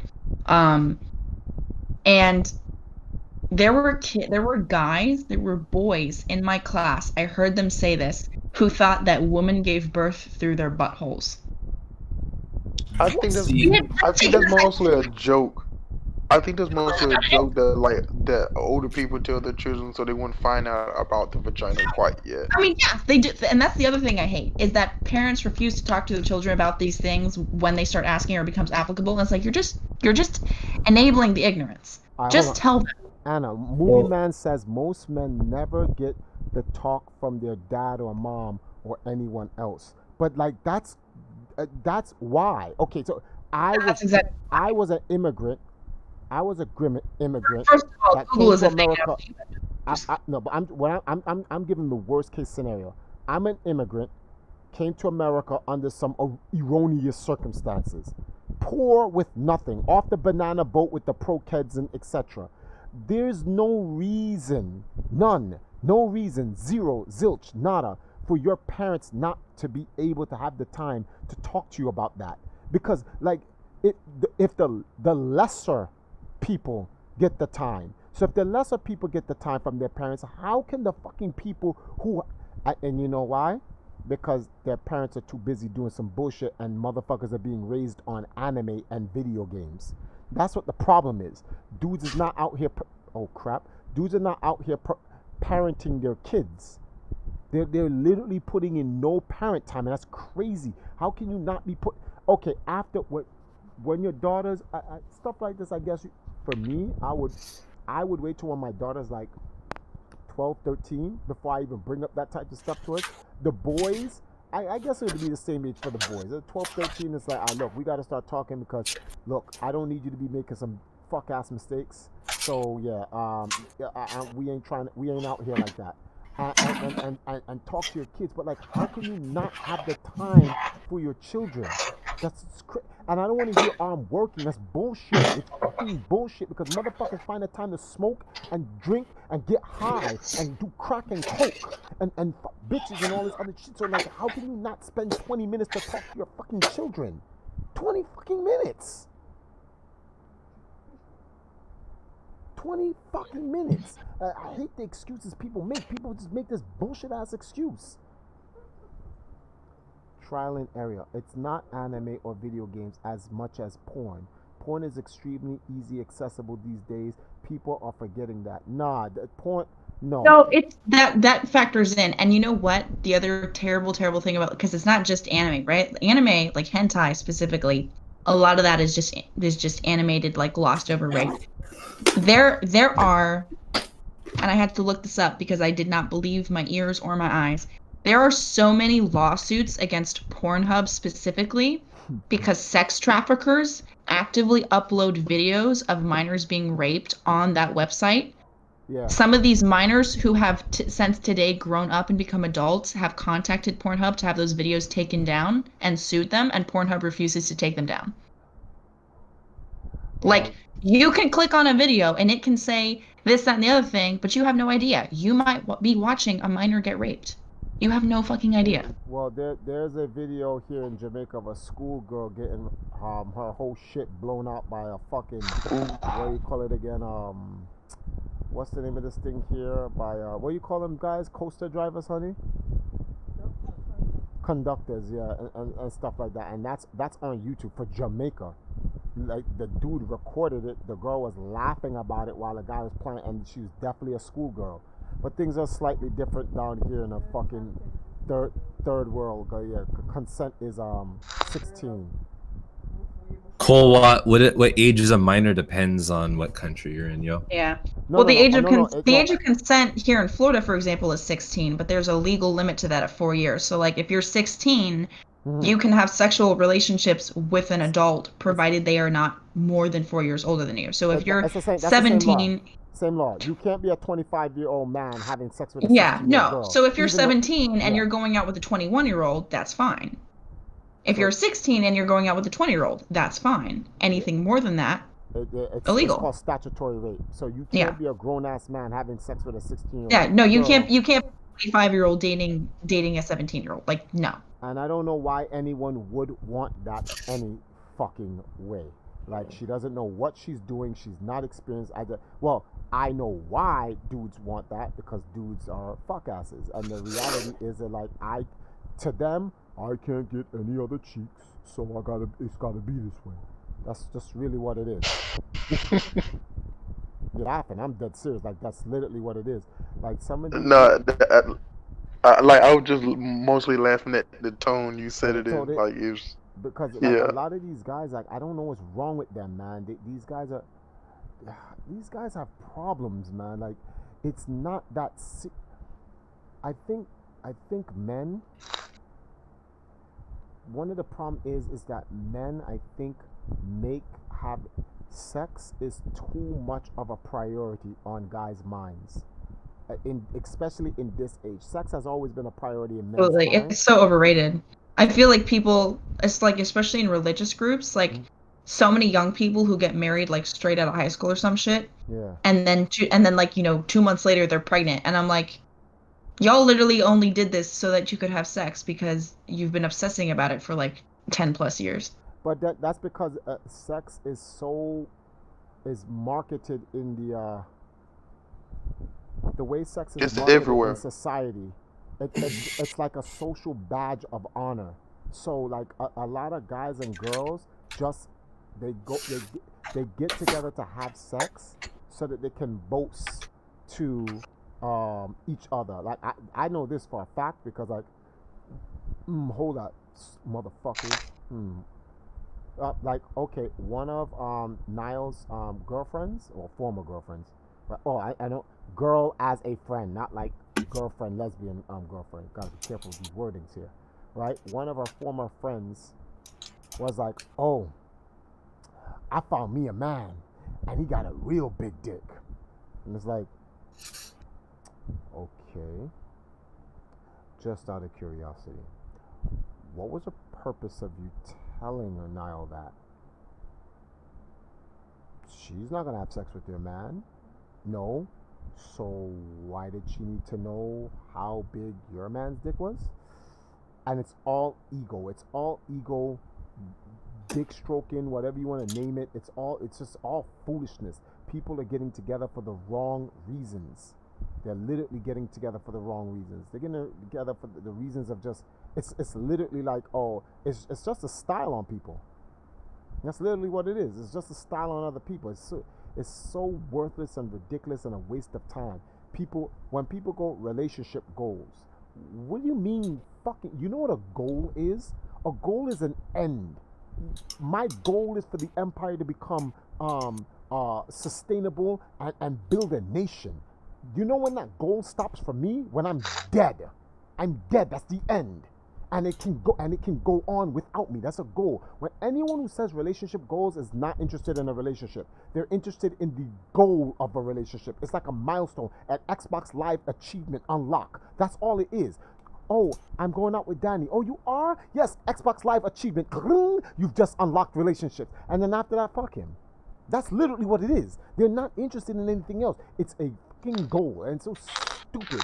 And you have little girls saying dumb shit like, oh, goals, especially celebrity goals. Holy fuck, that is the most dumbest shit ever. Celebrity well, people follow celebrities. Like, they worship them. They follow their every move. So, I mean, these people are sheep. So I don't expect anything less of them. Or sorry, I don't expect anything more. It makes sense. Shit is just dumb altogether. Let me see something. Cancer culture. Oh, there's a bunch of people saying a bunch of stuff in the chat. No, they are. Well, they're like talking to us, but also amongst themselves mostly. They know what sex is. Smash that like button. Yes, guys, please smash that like button. Smash. Triforce, the badge Smash. makes them feel good. That's why afterwards it makes them feel like, why did I do this again? Yes. Yes. And then that's when the regret kicks in. Yes. That's when they're like, why did I do this anymore? I didn't even really like him. I just wanted to show off to Sarah that I got sex from Jacob, but I don't even fucking like him. Stupid. Fucking morons. I will slap the bejesus out of my daughter if she ever said that. Girl that got pregnant at 12. She managed to graduate high school, but had 8 kids by then. Who would you fucking? Well, I hope it's another kid, but you never know. if it's 8 kids by the same guy, fine. But if it's 8 kids by 9 dudes, No. What I'm saying is, I hope it's a 12-year-old with another 12-year-old, not a 12-year-old with some perverted like ass teacher. Something.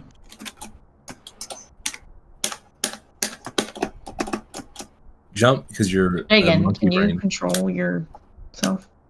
I can't. I've been controlling myself for years. What are you talking about? That's not what I meant, and you know it. No, I meant that in every single context. Like, I'm not on any type of list. I know right from wrong. Why do guys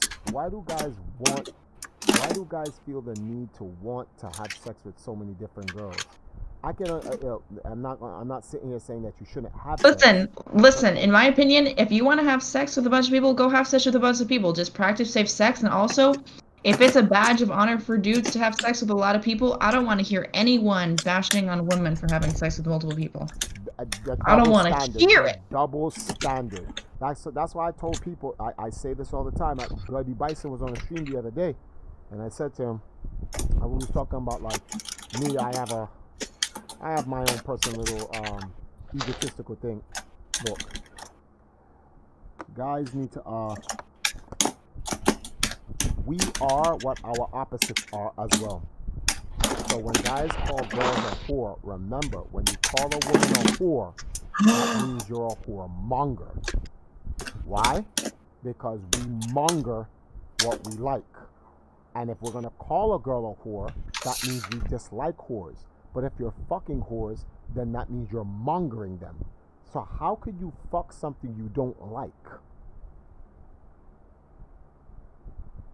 I never got that. You fucking whore, but you'd fuck them, right? Yeah. So then you're insulting yourself. I think we kind of made that into a fantasy too, though. I think that's what it is too. Like the whole concept of fucking, like said whore. I think we made that into a fantasy too. Like porn after we've captured this whore. Porn, no, what I know. Let me not say porn did that, because man has been doing that shit long before porn.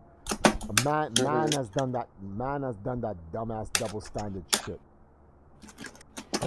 They try to slut shame girls for wanting BBC, and it's like, if a girl wants BBC, let her have it. Like, I don't see what the problem is slut shaming a girl for having sex. Like, why she can't have sex?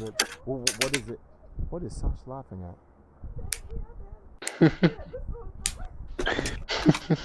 She over here watching some shit online.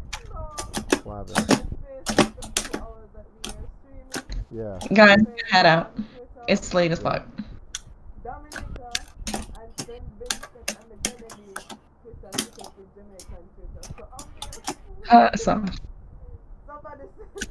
Alright, talk about happier topics while I'm gone. I'm not pushing this anymore. I would say that as far as that go, I would say that the difference is like for the most part is that you know how we've always talked about how women hold the keys to like sex unless she's raped or something like that. Wait, what? So how women what? That hold the keys to sex unless she's raped. So I believe like women hold the keys to the sex what? No, sex. Like, you You know, unless she's raped, then she get to say who gets to have sex with her. Yeah. But they do Okay. hold the keys. It's their pussy. Yes, like I agree.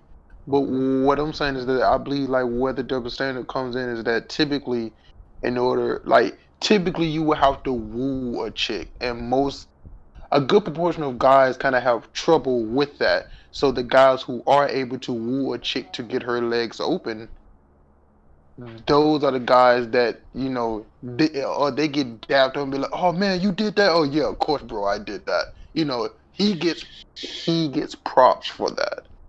See, But okay, time. Let's stop right there. You see that faggot shit right there? And I don't mean faggot like homosexual. I mean like fugazi bitch shit right there. That's the problem. Men seeking validation from other men about the buns that they get. That is so unmanly. That is the biggest unmanly shit ever. You going to have sex with as many girls as possible so your mans and them can give you props? You's a bitch. Real motherfucker. Oh wait. Like what?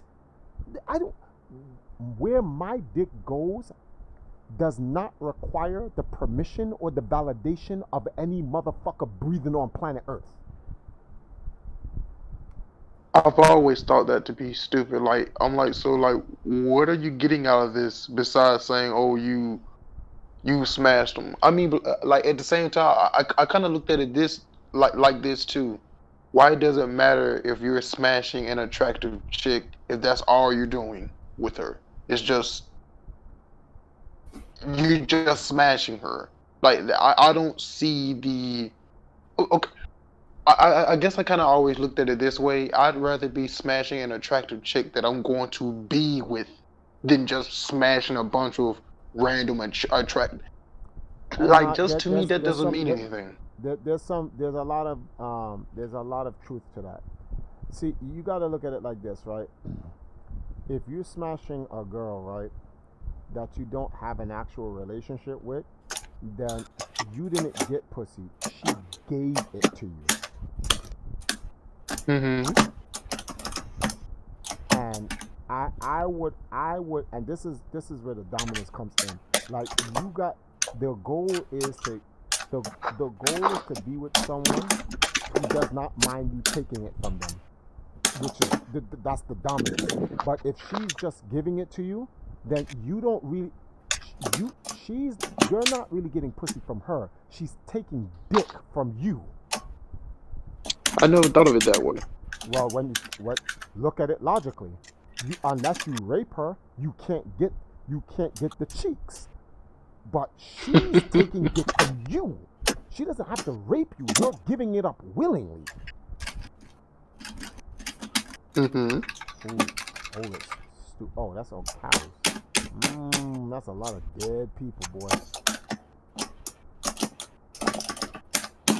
But, to each his own, like our Bloody Bison said, some people, everyone has a different way of approaching the situation. I just say, look, if you want to just be the guy who's just out there just, smashing girls and putting your key in any lock you can possibly find, do you. But, like, if you're over here using that as a badge of honor to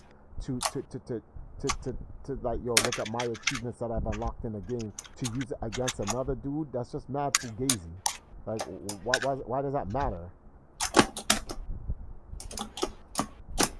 Why does that matter?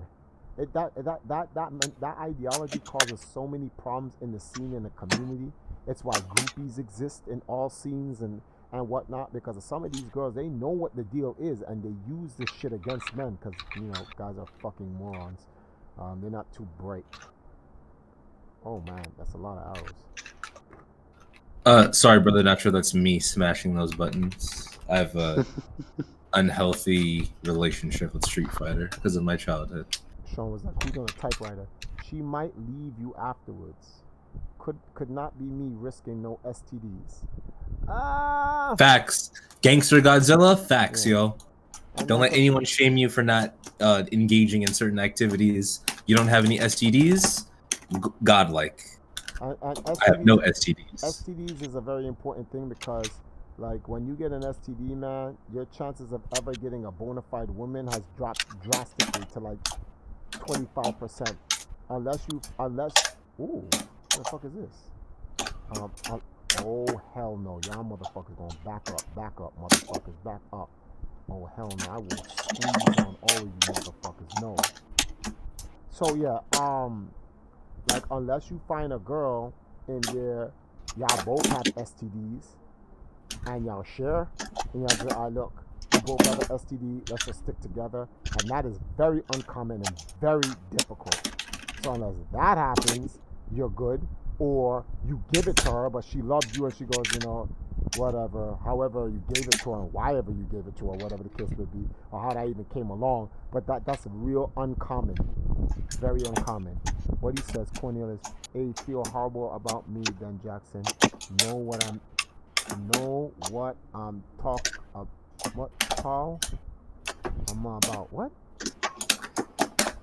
And herpes. Well, herpes is a big thing because you don't necessarily need to have sex to get herpes. Herpes is like 90% of the human population. It's in the human population, which is crazy. How the fuck did it even get there like that? I don't know the full science on herpes and stuff like that, but I heard. I think it was thanks to vaccines and whatnot, but that's just my guess. Oh man, you gonna get the feds on this stream, dude. You see the stream is still going. Dude. My bad. I think them niggas is like, nah, that's it. You gotta cut the stream. Call the Alphabet Boys. Helicopter extraction in Jamaica. Oh. Stupid. Why would you ever think that? You're unsafe. But yeah, so I like that. That's an unfortunate situation regarding the herpes situation. I don't know how that necessarily works, but yeah, you shouldn't be going around just sticking your dick in anywhere. And that's not to say girls will give you herpes, because guys can give girls herpes as well. I don't want to make that thing like it's a girl thing. Girls are going around and whatever. I always, what I always wanted to know, how did STDs start? Is it because everyone is having sex with everyone and it creates a germ or some shit like that or whatever? I always want to know how did that work. It's man-made. See, I think about it. STDs didn't exist for humans. Like, where did STDs come from? You only can get an STD because you get it from somebody. Exactly. And how did the first human develop the STD? Through sexual transmission.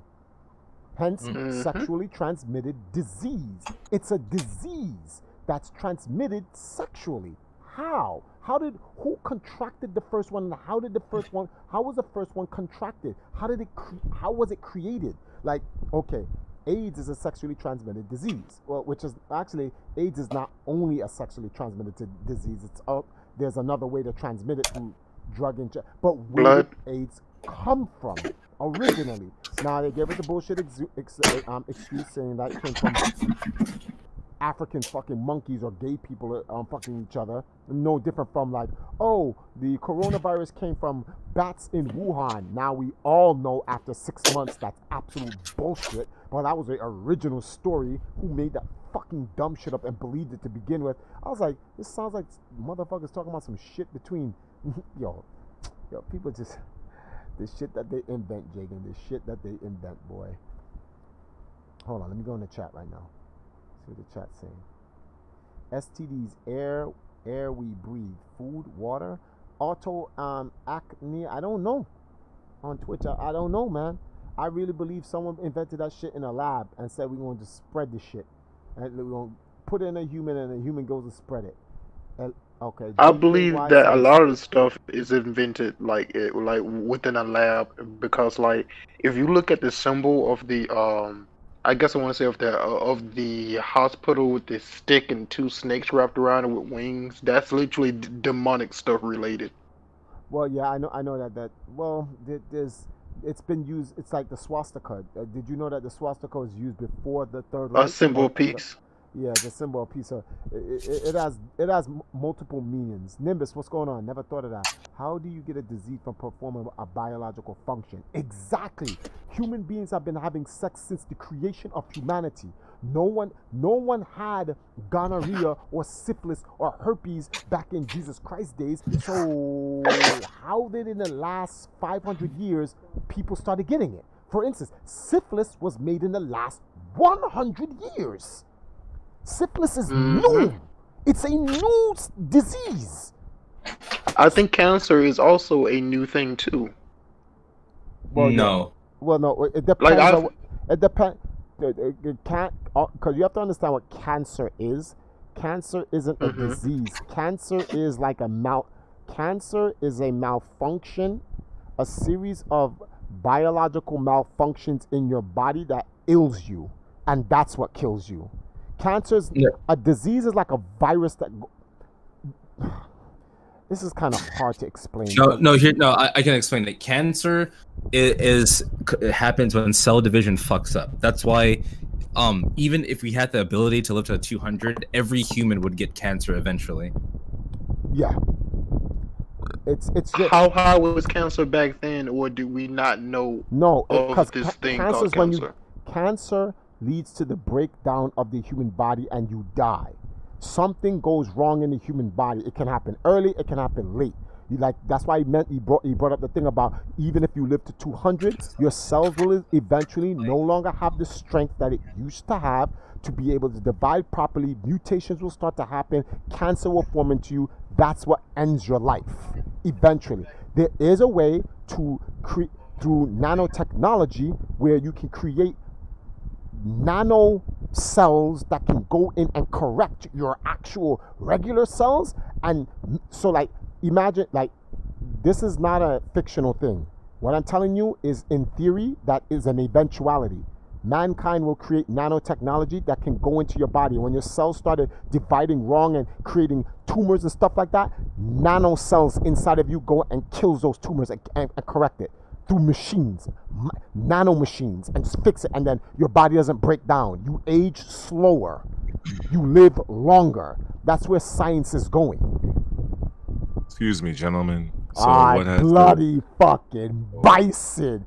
Yes. What has been discussed on here so far?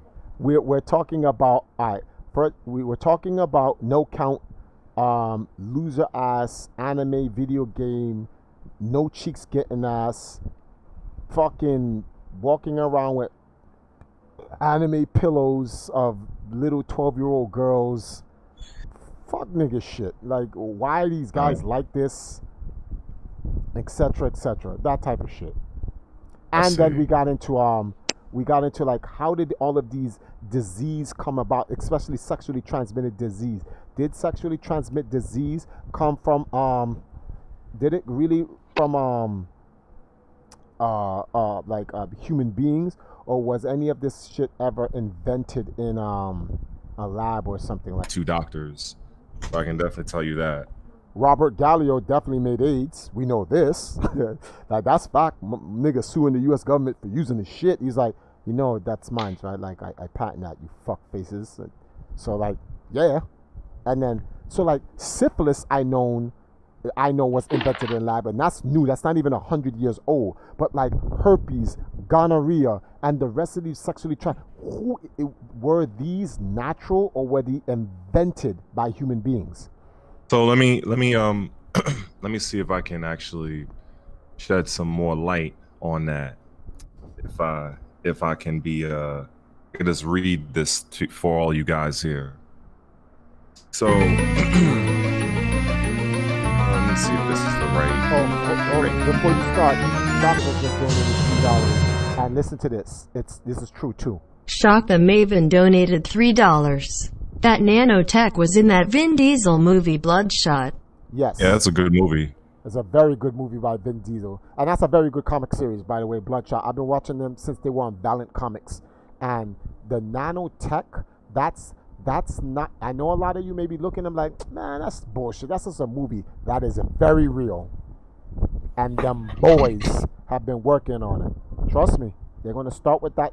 They're gonna start with that microchip for your vaccine and go inside you. Don't think this shit is a game. Don't think this shit is a game. Word. Thank you, It Chuck. definitely Go on, was. Red. Yeah, this one thing here, the African continent was infected by a smallpox vaccine in 1977. The vaccine was administered by the World Health Organization. According to Dr. Robert Strecker, without a cure, the entire black population of Africa will be dead within 15 years. Some countries are well beyond epidemic status. The U.S. population was infected in 1978 with the hepatitis B vaccine. Dr. Wolf Smunis, the ex-roommate of Pope John Paul II, was the mastermind behind the November 78 to October 79 and March 80 to October 81 experimental hepatitis B vaccine trials conducted in the Centers for Disease Control in New York, San Francisco, and 4 other American cities. He loosed the plague of AIDS upon the American people. The gay population was infected. The ads for participants specifically asked for promiscuous homosexual male volunteers. Whatever causes AIDS was in the vaccine. The vaccine was manufactured and bottled in Phoenix, Arizona. The order was given by the policy committee of the Bilderberg Group based in Switzerland. Other measures were also ordered. I can go on and on, but... That's crazy. Robert Charles Gallo, yep. March 1923, is an American biochemical researcher. He is best known for his role in the discovery of the human immune deficiency virus, HIV, as the infectious agent responsible for acquired immune deficiency syndrome, and is the development of the HIV blood test, and has been a major contributor in subsequent HIV research. Elon Musk, NanoCell, these motherfuckers out here, man. All man motherfucking made. Shit is crazy, man. And you know, so funny, with all this shit that man has made to kill us, it just goes to show you how powerful fucking God is. Because God has left the plants on here that can cure all of this fucking shit. And just really quick, Gangsta Godzilla, I just wanted to put this out there. Don't let anybody shame you for being a virgin or holding back and not involving yourself with loose women. There's a lot of people who fall victim to the hype because that's the thing. They see the okay incel fucking bullshit on Twitter and shit. So I just want to say, don't fall for the hype. It's no big deal if you are holding out. Well, Gangster, what's his name? Gangster, whatever. If you were smart, I would be literally, if I were you, I'd be definitely marketing my V card ASAP. I'd hit the gym. I'm like Virgin Man in the gym. Get them traps up, the V tapers, the whole 9 yards, B. He's laughing. You get your fitness up. Women notice. Go Take it ask from a me, girl. yo. Go ask a girl what the. You a man in the gym. You got the taper, the V taper, the back, the traps, the quads, the buys, all that shit done. And you talk about, nah, I'm a virgin. You know, I'm just trying to get my gains. I get my job. You know, I'm trying to get a home. They slide. They don't slide and they belly flop into the DMs. Fuck out of here. Fuck you think this is talking about? Girls is tired of these dirty niggas. Real talk. Like, well, not all of them. Most girls really don't want dirty niggas, but like most girls want a guy that knows what he's doing. They want construction workers. But like, there are a lot of girls out there that are like, they don't want a me or a Red. We're used goods. We got mileage on us. It comes with experience, true, but like they would rather fresh meat. You know what I'm saying? Like, we're not spoiled meat, but we're used meat. You know, nobody wants to go into a supermarket and open up and they go, hey, let me buy this pack of meat, and there's a hole in the plastic and you're like, wait, did someone fucking open this up and use it? There are girls out there, they're like, nah, I'm good. Like, They don't want to use a product that's already open. That's like, remember when you, back in the days when you used to go to like GameStop or Game Express or any of your video game stores, and you go and you want to buy a video game, and they take the one off the wall to give it to you, and the cellophane wrap is torn open, and they try to sell it to you, and you're like, can you give me the one from the back that's still wrapped? There's girls still want dudes completely wrapped. They don't want the used game. They don't want the refurbished version either. They want that shit brand spanking new. So anybody out there trying to like punk you because you a virgin, them days are played out, man. Trust me. Anyway, sorry about that. Right? That's still going on. I would say there is some truth to that, because I've had girls tell me that like they take my virginity from me or whatever, and this, that, and the third. Like they actually do like that stuff. Now some girls it's scare, but a lot of them do like it. No, every girl, whether it's the experienced girl or not, they all like taking a guy's virginity. They want to know that they're the first. It's like a guy taking a girl's virginity. Like, I'm that dude. They want to be that chick. Like, yo, Streamlabs, you need to like really leave me the fuck alone with that, dude. Come on, stop asking me that dumbass question. I said no. There's an update to OBS, and it has something to do with Facebook. Anyway, but go on, Red. I had interrupted you. I'm sorry. My apologies. I was just I don't know. I just wanted to hop in here. I wasn't really doing much. I was looking at a couple of more videos of people complaining about Halo. Bullshit. People speaking from positions of ignorance as usual. But you know, did you see like fucking? Let me see if these guys is Did you see the Avengers Endgame? It's so stupid. Someone put it on Facebook. It's Thanos is the PlayStation 5, and all of his enemies that are coming as all these different games and stuff like this.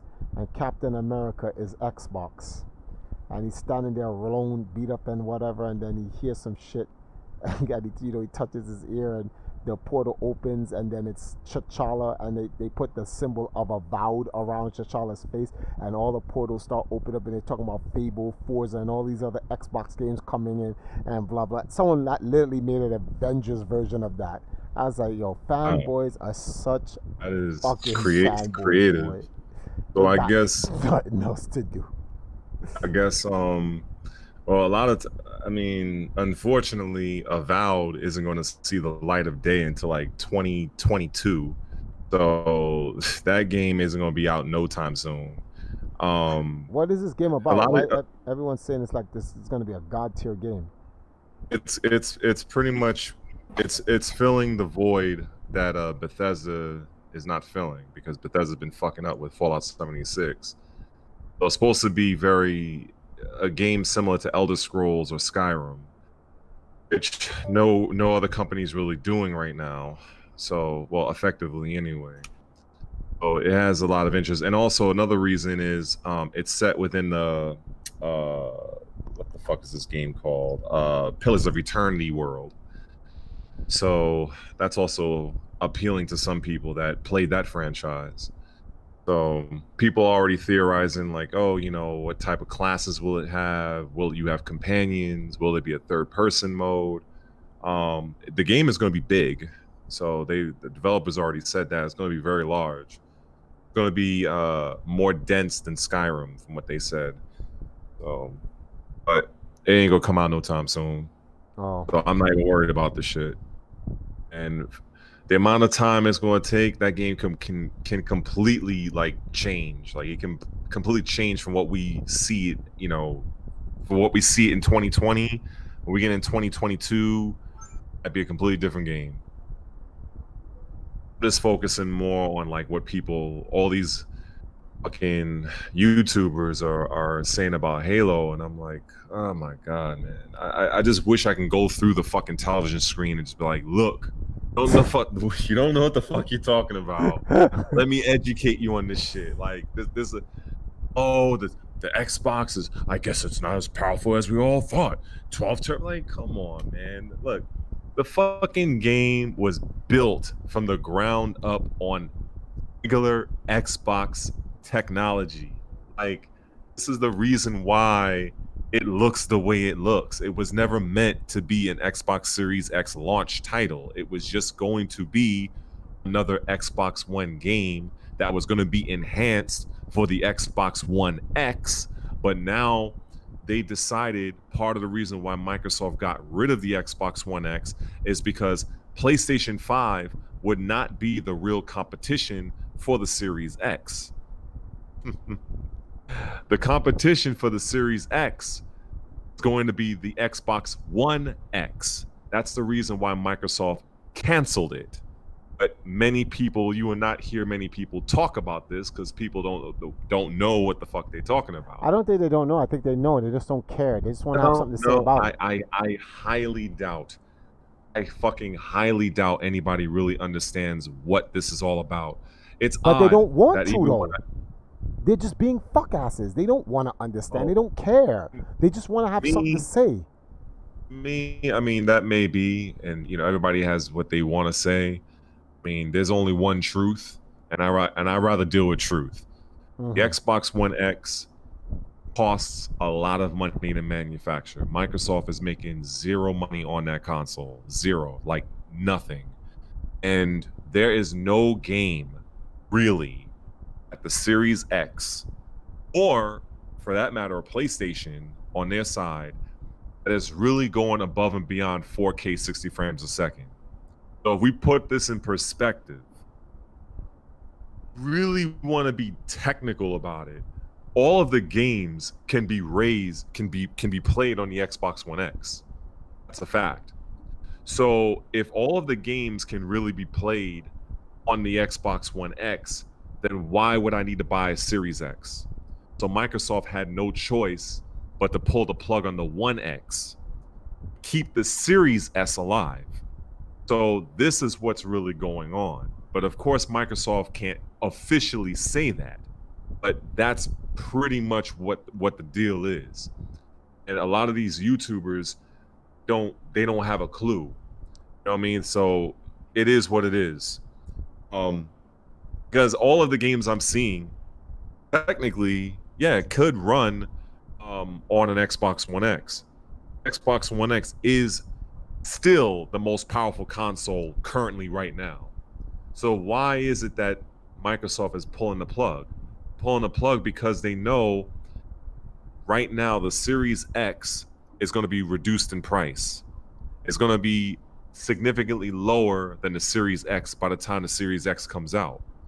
So why would I buy a Series X when I can just go and buy me a cheap Xbox One X that's going to play all of the games you're bringing out within the next 18 months that I can play just fine?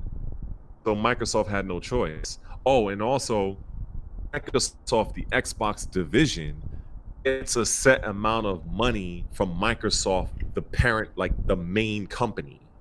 Because Xbox is a division of Microsoft. Xbox isn't Microsoft. They're just a division within Microsoft. People actually believe that Xbox is Microsoft? There are people out there that's like that. Just like people think that Sony is PlayStation. It's a division within Sony. There are a lot of dumb fucks out there. But you know, sometimes I look at a lot of different channels that I don't really frequent often. I just hear what they have to say. And within like maybe I give them at least the first 3 minutes. I'm fair. I give them the first 3 minutes. I listen to what some of these people say. What about Review Tech USA? Review Tech USA, I actually like him. He at least, for the most part, most of the videos I've watched about him, he's pretty neutral, balanced, kind of comes from a tech standpoint. And the only fuck ups that he's had that I've caught is that he wasn't completely on board with the Game Pass and the backwards compatibility. But he's stated, hey, you know what? I was wrong. I eat my words. He was one of the first to bring up how the Nintendo Switch's battery life and the storage was very anemic at launch. He brought that up. which I He completely became a agree new with. person after he owned the Switch, like literally. Like he just pretty much changed it. He even said that himself. Like he essentially became a new person because like before the Switch, he was just this arrogant like asshole kind of. So yeah. Which I find funny because the Switch is just a regular console. I just think, you know what the Switch is like for me? The Switch is just a because there's no other system app. There's no other handheld after this. This is it. This is it. When people say, "Yo, will Nintendo end its handheld?" Nope. It's just this is it. For the next 10 years, you're gonna see this. This is Nintendo's direction for handheld. It's the Nintendo Switch. You can't end the 3DS, and they don't want to end console, so they just merge it. I would rather it stay this way, to be honest. I love it this way. I hope every Nintendo system that comes out for the next 20 years is based on this exact thing. You can dock it and you can take it. Now, this is what Nintendo can do, and they can really get medieval. The systems become smaller and smaller to the point where it becomes a fucking phone. And your phone is your console now. You can dock the phone and use it, and then you can take your phone with you. Yo, that's all I'm gonna say. I'm talking too much. Certain things I just shouldn't say because it's like the shit I know. But yeah, remember what Triforce just said here. Remember. Man, but yeah, man. A lot of the games right now, even some people might even, call Sony out for it, saying that games aren't next gen, and it's just like, I think there's a lot of people that don't really get it. That true next gen experiences won't come out at launch. They come out toward the end of that console's lifespan. Yes, sir. And because basically, I look at PlayStation 3, and PlayStation 3 first came out. That was a generational leap over the PS2. I should know because I was in the Sony camp at that time because I had a PS2, and so I was excited for the PS3. Even though it looked like a George Foreman grill and everything, but I knew that it was real powerful and shit. But that console, for its entire lifespan, was what it was at the beginning and what it was at its ending. So, game like The Last of Us, that's a game that it wasn't like Sony upgraded the console. That was a game that could have always been on the PS3 at any given point in time. But it wasn't until the very end of its lifespan. Why? Because a lot of developers had more time with the console. They were able to perfect certain new techniques. The console didn't change. The development techniques were more evolved, more refined. So when I look at people complaining about, oh, this doesn't look next gen enough, I've seen this shit for years. Every new fucking console comes out, their launch titles are okay. I never expect like some eye-popping shit. In fact, the only time I can say I was really impressed when I first saw it, and even though people shit on this game unfairly, was Rise Son of Rome. Look at that, at that one game. That one fucking game, 2013.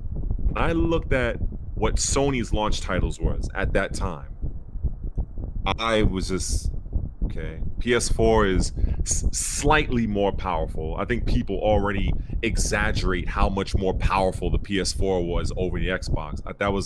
They was not even that much more powerful. Versus how much more powerful the Xbox One X is over the PS4 Pro. The narrative, the gaming media played that up left and right. I could not surf the internet without some fucking article talking about how the PS4 is just so much more powerful than the fucking Xbox One. But when the Xbox One X comes out and is significantly more powerful than the PS4 Pro, I don't hear shit about that. Do you think there's some type of... They change it to where now, even to this day, they don't even have a lot of direct comparisons between the One X and the PS4 Pro. Nah, In order to save face for Sony's console, they compare the 1X version of a game to a fucking PC version. Now, how the fuck is that fair? It's not. In order to draw the heat from off of Sony, we're not going to compare the 1X version of a game to a PS4 Pro version. We're going to just take it the 1X to a PC. Or they'll do all three, but they'll rarely do it one-to-one, console versus console. That's where it just confirms to me that the gaming media in this country, in America, I should say, is 100%. You know, actually, no, let me be fair. It's 90% anti-Microsoft. Microsoft can do no good. Do you think it's 90% anti-Microsoft because the Japanese industry supports the... Yes. I 100, my own opinion, this is my opinion. I believe that most gamers suck the cock of Sony so much. And I'm just being dead ass. We love that Japanese cock between Sony and Nintendo so much that they completely forget that there is an American console that is just as capable, that put out a phenomenal game in Rise Son of Rome at launch, that was graphically superior, had outstanding voice acting, outstanding cinematography, a good story for the type of game it was. It wasn't a short game. The fucking armor on the character models, even from 2013, I've rarely seen games in this day and age that even come close to that. Still, I'll go back and play Rise Son of Rome, and I'm like, wow, this game is like some next level shit. Of course, it aged a little bit, but I'm like, come on, man. Like, people hated on that fucking game solely because it was an Xbox exclusive. If that shit was on PlayStation, that shit would have got fucking 8s and 9s, and I swear on everything. So what did they give I've it? seen that happen before. What did they give it? They gave that shit 3s and 4s. Out of 10? Yes. Most. See, the thing is, I love Xbox. Dumb fucks out there that might think that, oh, Red is a fanboy or whatever the case is. I, like most other people, I have my preferred console.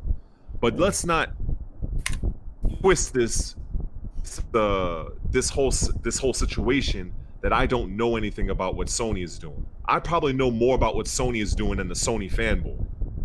And I'm willing to test that. So I know about both consoles. I know about what Sony's mission is. What is Sony trying to do with the PS5? What were they trying to do with the PS4? I wonder how many Sony fanboys can actually tell me that. All they know how to do is mash buttons on fucking Spider-Man and swing through New York. That's all. I never thought Spider-Man was all that of a great game. Like, and you know why? Because every version of Spider-Man is the same shit. I'm so talking the thing is, the reason why Spider-Man it got so much attention is because developer that made it,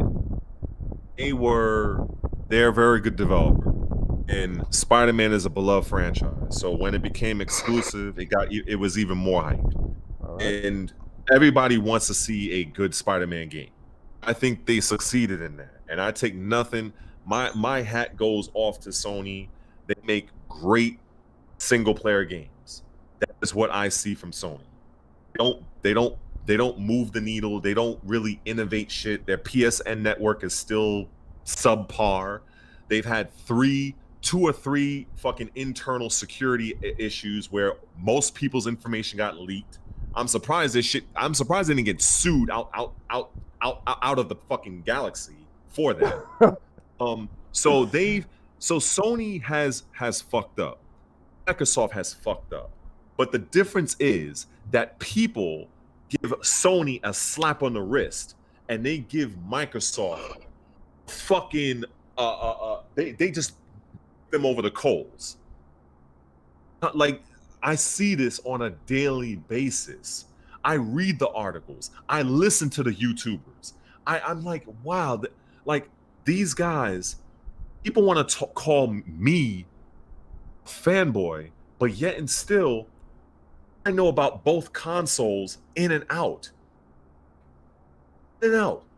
I know that the PS5, for instance, is not even running on true RDNA 2 technology.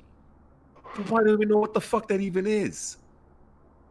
Sony PlayStation 5 doesn't even have a consistent fucking hertz rate. Don't. For variable refresh rate, a variable rate in terms of their GPU. Because when they were creating the system, they were going off of RDNA technology 1. But once they got wind of what Microsoft was doing, they couldn't go up to 2, so they got midway between 1 and 2. That's the reason why the PlayStation 5 does not have a consistent output. A lot of people don't know this. Whatever Microsoft is running in the Xbox Series X is going to be a constant. The PS5 is going to have to leverage between the CPU and the GPU depending on the game and how the developers create the game. So I know about the PS5. I know exactly what Sony wants to do. I know their market capital. I know in terms of finances, they can't even begin to. Microsoft could probably buy out Sony if they really wanted to, just to be honest. Well, Microsoft is one of the only, they're very close to being $1 trillion company. I mean, to Microsoft is whatever. We can buy you. We're going to let you rock because we understand that competition is what we need. We don't need another gaming collapse of the 80s. We don't need that. We're going to let you rock. And you got the Japanese audience, which is always going to position Sony as having a higher installed base. Because no matter what Microsoft does, they will never get a foothold in Japan because the Japanese market national are interest. fucking biased. National They're interest. biased. Yes, national interest. They are biased toward Microsoft. So Sony will always have the lead over Microsoft. Always have it. So that's why I'm like, why is this even a fucking story? This is by default. Very moment the PS5 and the Series X comes out, I bet my soul that the PS5 will just outsell the Xbox. Why? Not because it's any better, but because they have an entire nation that's 100% going to buy that system. And then blacklist Microsoft. Just For off no the fact reason. because it's American. They won't buy it because they won't buy it because it's American and it's American competing against their brand. And the Asian culture is very loyal and prideful. When it comes to Sony and Nintendo, they are going to ride with them until the wheels fall off. Now, there's nothing wrong with that per se, because I understand people have their favorites. But in the grandest scheme of things, if I'm looking at it as a business in terms of marketing, Xbox One brand always going to be behind the 8 ball. So I know Phil Spencer and his team, they know this. They can't publicly state it. The one clue, I think it went over a lot of people's heads, really confirmed that for me, was when the Xbox One first came out in 2013, they had the Asian territories as a tier 2 territory. What does America, that mean? what that means is the priority of marketing dollars and the amount of effort basically that Microsoft is going to put in the Asian territory. Mm-hmm. Why? Because when the OG Xbox first came out in early eons ago, that console, the big ass VCR, console criticized for having too many first-person shooters, not enough RPG type games, as opposed to PlayStation at that time. So, okay, so what did Microsoft do? Came out with the Xbox 360. Now I'm giving you guys the fucking history, so take notes. Take notes. You ain't gonna hear this shit nowhere else. And I'm gonna give this shit straight, no lube. The fucking Xbox 360 came out. There's a reason why. One, it was off-white in color. Two, it had less vents. Three, you can stand it on its end, because they were appealing to the Japanese market. That's why. They made the console small and sleek and curvy because that's what the Asian territories like. Because they like to fit shit into their little entertainment center. So Microsoft, in an effort to appease them, they managed to secure Hironobu Sakaguchi, the creator of Final Fantasy, who created Mistwalker Studios, who released a little-known game called Lost Odyssey, which was a phenomenal game. Had a game called Blue Dragon, whose characters were created by Akira Toriyama. So Microsoft invested heavily into Japanese RPGs. RPGs in general. The 360 had a more diverse game lineup, as opposed to the original Xbox, which was heavily focused on first-person shooters. So the cost of that was to have a console that was small in size, didn't have a lot of vents because they wanted to keep it very sleek and sexy looking. Now you have overheating issues. You now have the red ring of fucking death. All because Microsoft tried to cater to these fuckers. That's basically the truth. So, what ends up happening now, with all of that effort that Microsoft put into the 360, 360 sold like shit in the Japanese market. So, fast forward into 2010, I believe. That's when development of the Xbox One was started. They decided that, you know what? We're not going to make the same mistake again, because we know now who our loyal audience is. And it ain't Japan. And it's not the Asian markets. So you know something? We're going to have them as a tier 2 territory. We're going to prioritize the American market and the European market. And this is why when the Xbox One X was released, it was released in 13 territories compared to Sony's 56. So tell me that the console generation was not decided right then and there. I know what the fuck I'm talking about. I know both sides. So there isn't many people that can mince words with me when it comes to Microsoft or Sony for that matter. I know both very well. I also know that they purposely undercut Microsoft. They did a scumbag, albeit very smart business tactic by quietly removing the Sony iToy because they knew, one, it was inferior compared to the Kinect 2.0. Yeah. And they knew that if they made it public, that Microsoft would get wind and then they would reduce the price as well. Let's use logic, for instance, right? The PS4 was more powerful slightly than the Xbox One. Why? Because the Xbox One utilized DDR3 RAM, which is what most people have in their fucking computers these days. Well, at least at that time. Sony took a gamble and did GDDR5 RAM, which is significantly faster. However,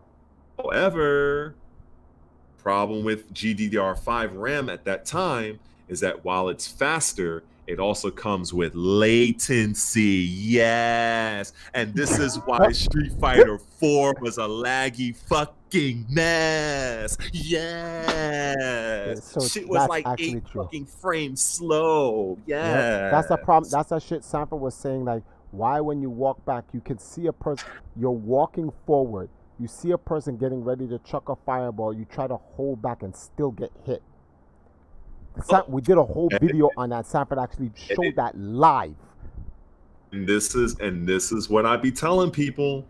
See, even with Tekken, people who play now, I know this from the beginning, because the times when I go to a next level for those tournaments, I immediately feel the lag playing on a PlayStation 4 versus me playing on my Xbox. But can't tell these Sony fanboys nothing. Which is crazy. If because it's the fighting game community, they're playing the game. Why wouldn't you pick the system that's going to run a superior version of the game for competitive standpoint? They would pick the inferior version of the game because it's Japanese. Yeah, that's crazy. Yeah. So here's a deal that Tweet. I remember the guy who makes Tekken. I forgot what his fucking name is. Harada. Yeah. Harada. Okay. So he said, and trying to address the latency issues of the PS4 for Tekken, stated, and I'm pretty sure, unless he deleted the tweet, it's floating around in cyberspace somewhere.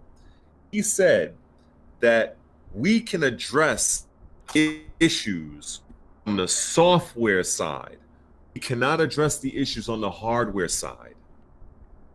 Now, because Namco is very much in bed with Sony, I think if people don't really realize this at this point, that they're really lost.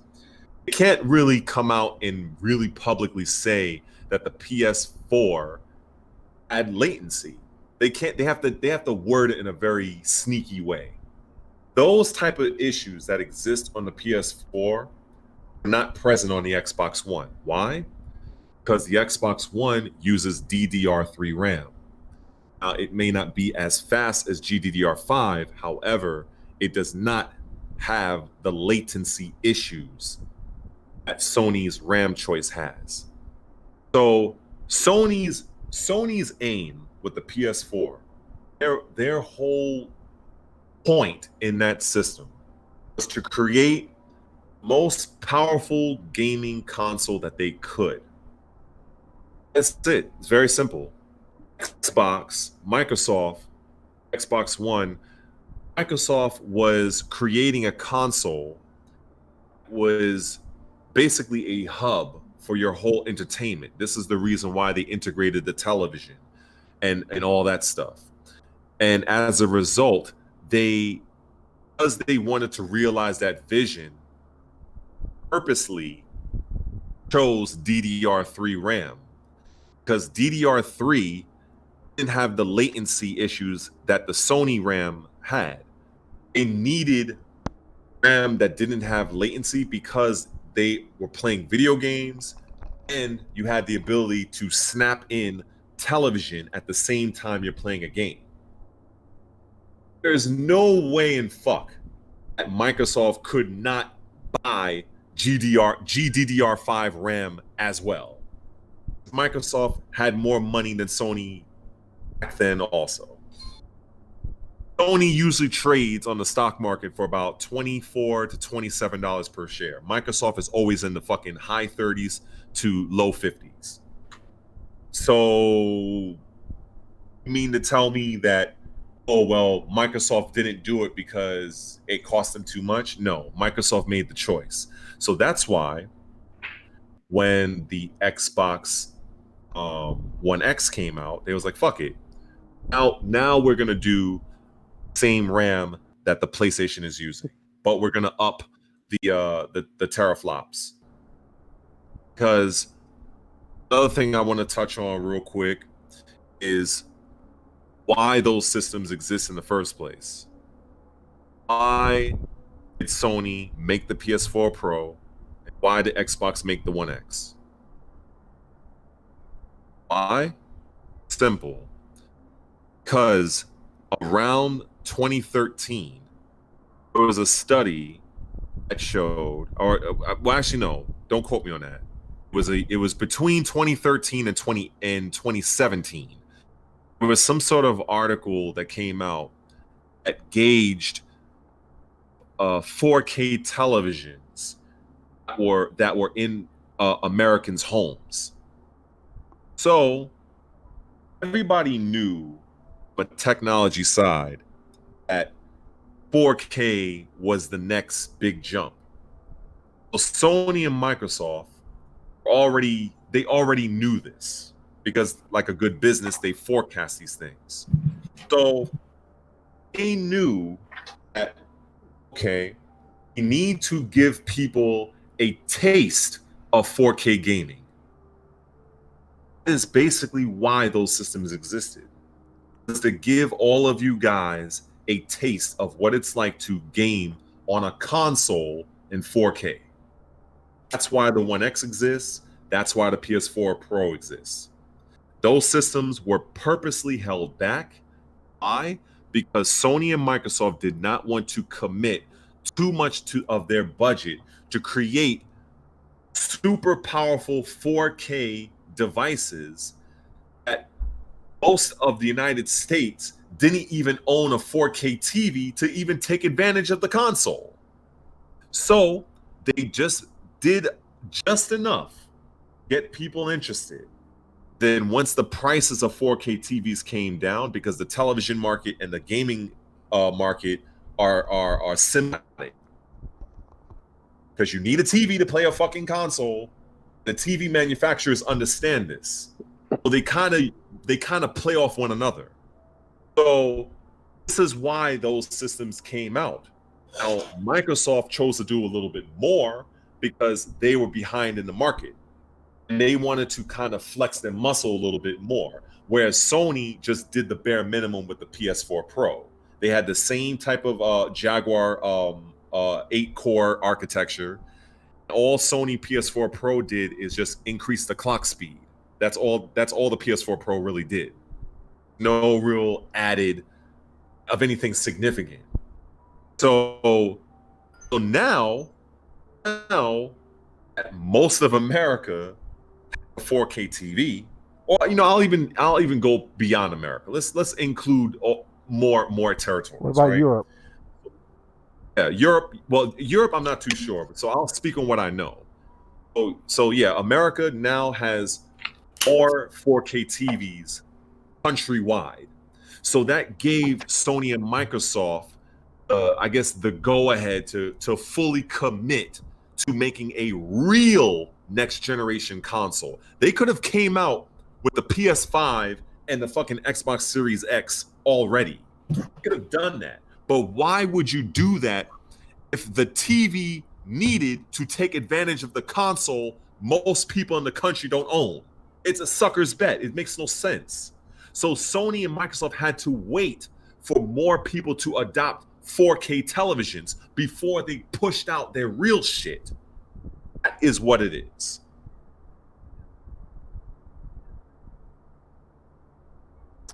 Oh man. You know I'm going to start doing. When I scour the internet, I don't hear people talking about that. Like, it makes me shake my head, yo.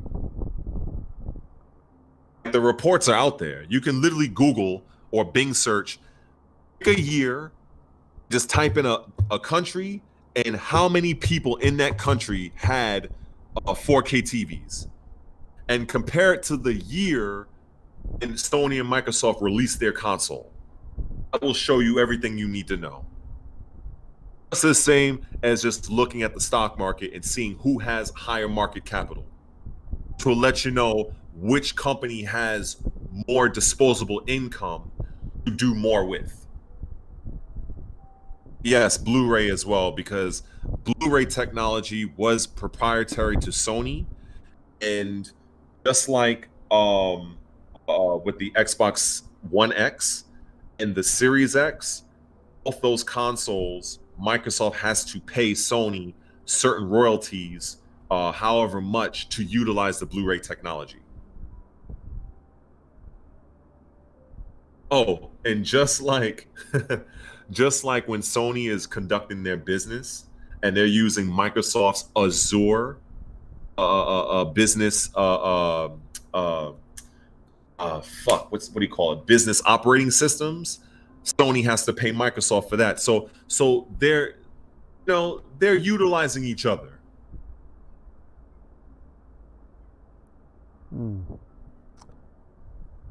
I wonder. Well, when these systems drop, when these two systems eventually drop, I just want to see. You know me, right? It's all about the games. I don't really care about the systems. I believe all the systems will do okay, or do what they've always been doing the last 3 generations anyway. It's gonna all come down to the video games. It will, and to your point, this is something that, again, the Sony fanboys out there, I don't think they're really paying attention. And Phil Spencer decided to go on this fucking campaign, because that's what I can call it, a campaign of acquiring all of these development companies, where I believe Microsoft has, I think, 15 studios right now. And they're rumored, as this man Mike Lowry says, that there is a rumor that Microsoft may buy Warner Brothers games. There's a rumor. Because the parent company of WB Games, which a lot of people don't know, and I was shocked to know this, is actually owned by AT&T. AT&T is looking to sell off WB Games. And at the time when I caught the rumor, there were 4 people that were bidding. Microsoft is one of them. Microsoft does have the fucking money, because AT&T is asking for $4 billion to sell Warner Brothers games and all of its IPs. So I know what I'm talking about here. And Microsoft is well capable of buying Warner Brothers games, like that, just like they bought Minecraft. So Microsoft, they are very powerful, and I don't think a lot of people really understand the depths of the power that Microsoft has. And in terms of what you said, Triforce, in terms of the games, you have Phil Spencer that has gone out of his way and acquired 15 different studios that are very diverse. It's not like each studio makes the same type of game. There was some thought into this. Okay. These 15 studios. Not only did he acquire the studios, he also managed to take some of Sony's best personnel. He took, I believe it was one of the creative, a high-ranking person that made God of War, now working for Microsoft. CEO, I believe, of or no, not the CEO, the person most directly responsible for the Tomb Raider reboot, out ship, and now is working for Microsoft. Now, it's not just the companies, it's the people within those companies. These are some artists and developers and creative writers that are among the best in the industry, and they're all making games for Microsoft. Does this mean that we're going to see them at launch? No, fuck no. But what Phil is doing, he's playing the long game. A lot of people don't understand that concept. Now, Triforce, you would understand, because you can win his troops in order. But yeah, Sony is going to outsell Microsoft. That goes without saying. How could they not? They're going to have an entire fucking nation that's going to buy a PS5 on instantly. So they're not concerned with that. This is the reason why Microsoft doesn't even consider Sony direct competition. They're looking at Google. They're looking at Amazon. They're looking at the mobile market. Because Microsoft is looking toward bigger. They're looking at like they don't care about the console shit like the fanboys do. Phil Spencer has a mission. That mission is to get everybody play a Microsoft game. He doesn't give a fuck if you play it on PC. He doesn't give a fuck if you play it on a Switch for games he may decide to port to share off to Nintendo. He doesn't give a fuck if you play it on a phone. Microsoft is getting that money whichever way. Sony, they're just gonna get money off of games they sell on their system. Okay, congratulations. Yes, you're following the same fucking business strategy that's been in existence for like the last 40, 30 years. Okay, good for you. So we have Game Pass. We're gonna have xCloud. We have games that you're gonna be able to play on the go. Like that Phil is transparent enough to admit that yes, will the experience be like how it would be on your console? No, there will be latency. Of course, you're playing off the stream. However, it's the fact that you can do it. That's the point. The fact that we're giving you the option to do that. Sony went on record in saying that they would not release games, their first-party games on PC. Wait a second. I thought I heard on the grapevine that I believe Horizon Zero Dawn is supposed to be on the PC. Even rumors that God of War is coming on PC too. So what happened, Sony? I thought you weren't going to do that. Oh, that's why. Because now you're seeing that you're going to have no choice. Same with crossplay. Microsoft wants to adopt crossplay. They believe that I play a game, if I'm playing Tekken and I want to play against my friends that's on PlayStation, I should be able to do that. But Sony doesn't want to do that. I wonder why that is. Nah, they don't want to help anything that will make the market, the battleground fair. Like, if they do that, all they're gonna do, man, we all know why they don't want to do it. Nintendo has no problem. Nintendo's like, yo, Michael, look, don't worry about them. You want to cross-play, man? We got you. Because Nintendo's like, this shit got nothing to do with us, man. That's why they have a very good relationship. Because Nintendo, for their my issues with Nintendo, at least they understand that. They understand they're willing to play ball. Sony is not willing to play ball. Like, they just want to be onto themselves. Okay, fine. You be by yourselves. You guys keep playing your single player games where after you beat the game, it's going to gather dust. Or if you want to try to max it out, get all of your Sony trophies, achievements. And if you want to go ahead and do that, fine. That's cool. So that's all well and good. But as people complain and say, well, all you got is Halo, Forza, and Gears. That's such a stupid line. All Sony has is what they have as well. So, like, why would you... That's like saying all Nintendo has is Mario and Zelda. Yeah, and what the fuck do you mean? Like, of course that's all they have. That's their intellectual property. Like, shut the fuck up. All you have is God of War and fucking whatever else is that you have. Like, this is a dumb point. It is a dumb point, and it's just, I appreciate what Sony does, and it's just I don't have an issue with Sony as a whole. It's the fucking Sony fanboys. It's like they only see one side of the perspective. I at least try to see as many sides as I can. I've put my time in learning what is Sony doing, what are their top IPs, how are their games performing right now. I make it my business to know what Sony is doing. A lot of these fanboys don't even know what the fuck Microsoft is doing. All they know is just how to shit on a game. That's all they know. Go to their public forums and Microsoft is this, Microsoft is that. That's all they know how to do. I've went through this for years in various groups and Facebook groups and even arguments amongst my own. Don't worry, Microsoft will get the last laugh, man. Don't worry, they got that vaccine technology coming out. These motherfuckers will conform. That's not funny.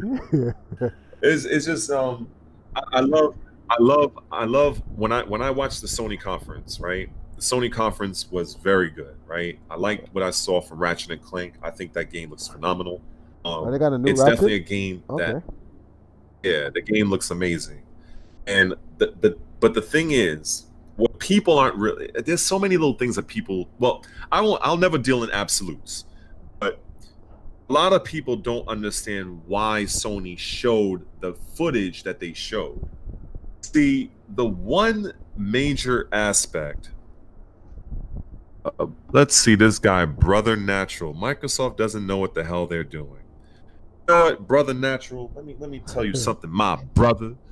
I don't think you know what you're talking about. So if you want to be educated, I suggest you stick around and allow Blood Red to edify you, my brother, because clearly you are suffering from a lack of knowledge. Anyway, I digress. Let me click off the stream because I don't want to get distracted by foolish comments. Oh, no offense to the people that actually give constructive comments. I just want to put that out there because there is a difference. So when you look at PS5, the one advantage that the PS5 has over the Series X, from a hardware standpoint, is their I/O throughput, which is their SSD speed. This is why some people are thinking that the PS5 is going to be more expensive than the Xbox One X. Series X, because the SSD that Sony is using can go up to, I think, 10 point something gigabytes per second in data transfer rate. That's exceedingly fast. That's raw. Compressed, I believe it's 5 point something gigabytes per second. Comparison, Microsoft's SSD is about 2.4 gigabytes per second compressed, and raw it's about 5. So there's a big difference there. But the other little tidbit about that is when you look at now 10 versus 5, that's a big difference. But when you put in perspective the current speeds of an SSD that you can go to Best Buy or order from Amazon right now, a current SSD that you would get right now typically runs at about 500 megabytes a second. So even though Xbox SSD is going to be slower than the PS5, it still leaps beyond what is currently available in the SSD market. That's a point that people are failing to realize. Very important point. Well, when you here's my thing, when you with all the see this part I've never gotten it back in the Genesis days, and I still don't get it. Ask your question. I don't get it from the Genesis days, and I don't get it from the PS5 days. Like, I understand that each system has technology that's going to make the system mad powerful, and etc. But what does any of that have to do with the game being good? I love this question. So some people shy away from this question, but before you answer that question, to give a point to it, yes, Minecraft Dungeons doesn't require none of this shit. I'm playing on the Switch. It's a cross-play game by Microsoft. This game is probably going to be one of the best games ever sold in Microsoft history. But this shit doesn't require any of this shit. Continue. So think of it this way, right? Because at the end of the day, you're right, and those in the stream that's still around that feel this way is correct. That is all about the games, and I'll never dispute that. I'll never dispute that Sony doesn't make exceptional first-party games. I won't dispute that. The case about hardware is that is the canvas upon which a developer is creating their painting. So the more capable your console is, the more a developer can potentially do with it. Now, it doesn't mean all developers, because not all developers are created equal. Some developers, you know, like there's a game coming out for Xbox, and I think it's going to be on Sony as well. It's called Bright Memory. That game is made by one person. So of course, that one person, the game is probably not going to max out what the PS5 and the Xbox Series S can do, because he doesn't have a full team. Companies like Namco, like the big companies like Activision, you know, EA, Ubisoft, they have entire fucking teams. So they have canvas. They have the graphical canvas to make almost whatever they want to make that they weren't able to make in prior generations. Now, if they choose to be lazy, that's on them. Hold on. Shock the Maven donated $3. Blood Red. PS4 dominated because it had superior games. Look at the lineup. PS5 will dominate again, even in America. Did you hear that? That donation? There was a comment towards you. Shock the Maven said PS4 dominated because of the games. PS5 will dominate again. Look at the library. That was the donation. If you look at the stream, you should be able to read it. The donation came up and he I'm not looking at the stream right now. So PS4.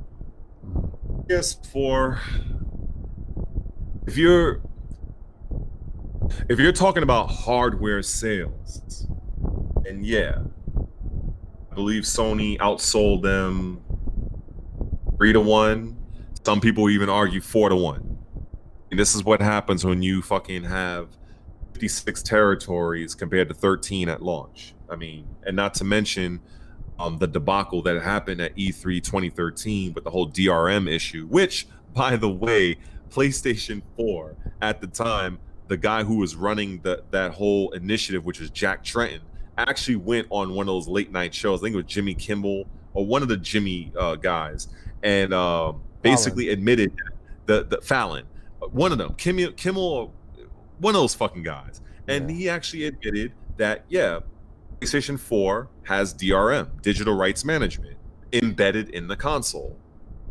So what Microsoft did is, at first, they activated DRM, and at first, all of your games purchased had to be online. Like you had, like the console, you had to maintain an online connection, because every hour or so, the system within the console would check to see if the game that you're playing was legitimately purchased. The reason why Microsoft even did that was because in the 360 era and even in the OG Xbox era, those consoles were among, if not the most pirated consoles in the history of gaming. In fact, I've even seen somebody bring over a JTAG Xbox to the Ark.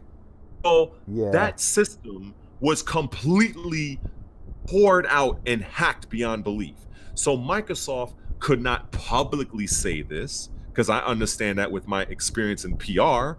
So I knew that they had to do something to safeguard them. And that's where the digital rights management came in. But because gamers did not quite understand, because DRM existed heavily in the PC space, especially early on. But it was just brought to the consoles. So people got a fit, and then Sony, being the opportunistic fuckers that they are, their conference went several hours after. Their conference was in the evening, whereas Microsoft's was in the afternoon. So Sony had enough time to call an audible and say, okay, number one, we're going to deactivate our DRM. We are going to no longer package the Sony iToy. We're going to undercut Microsoft by $100. And we're not going to let the media know about it until we officially launch in the stores.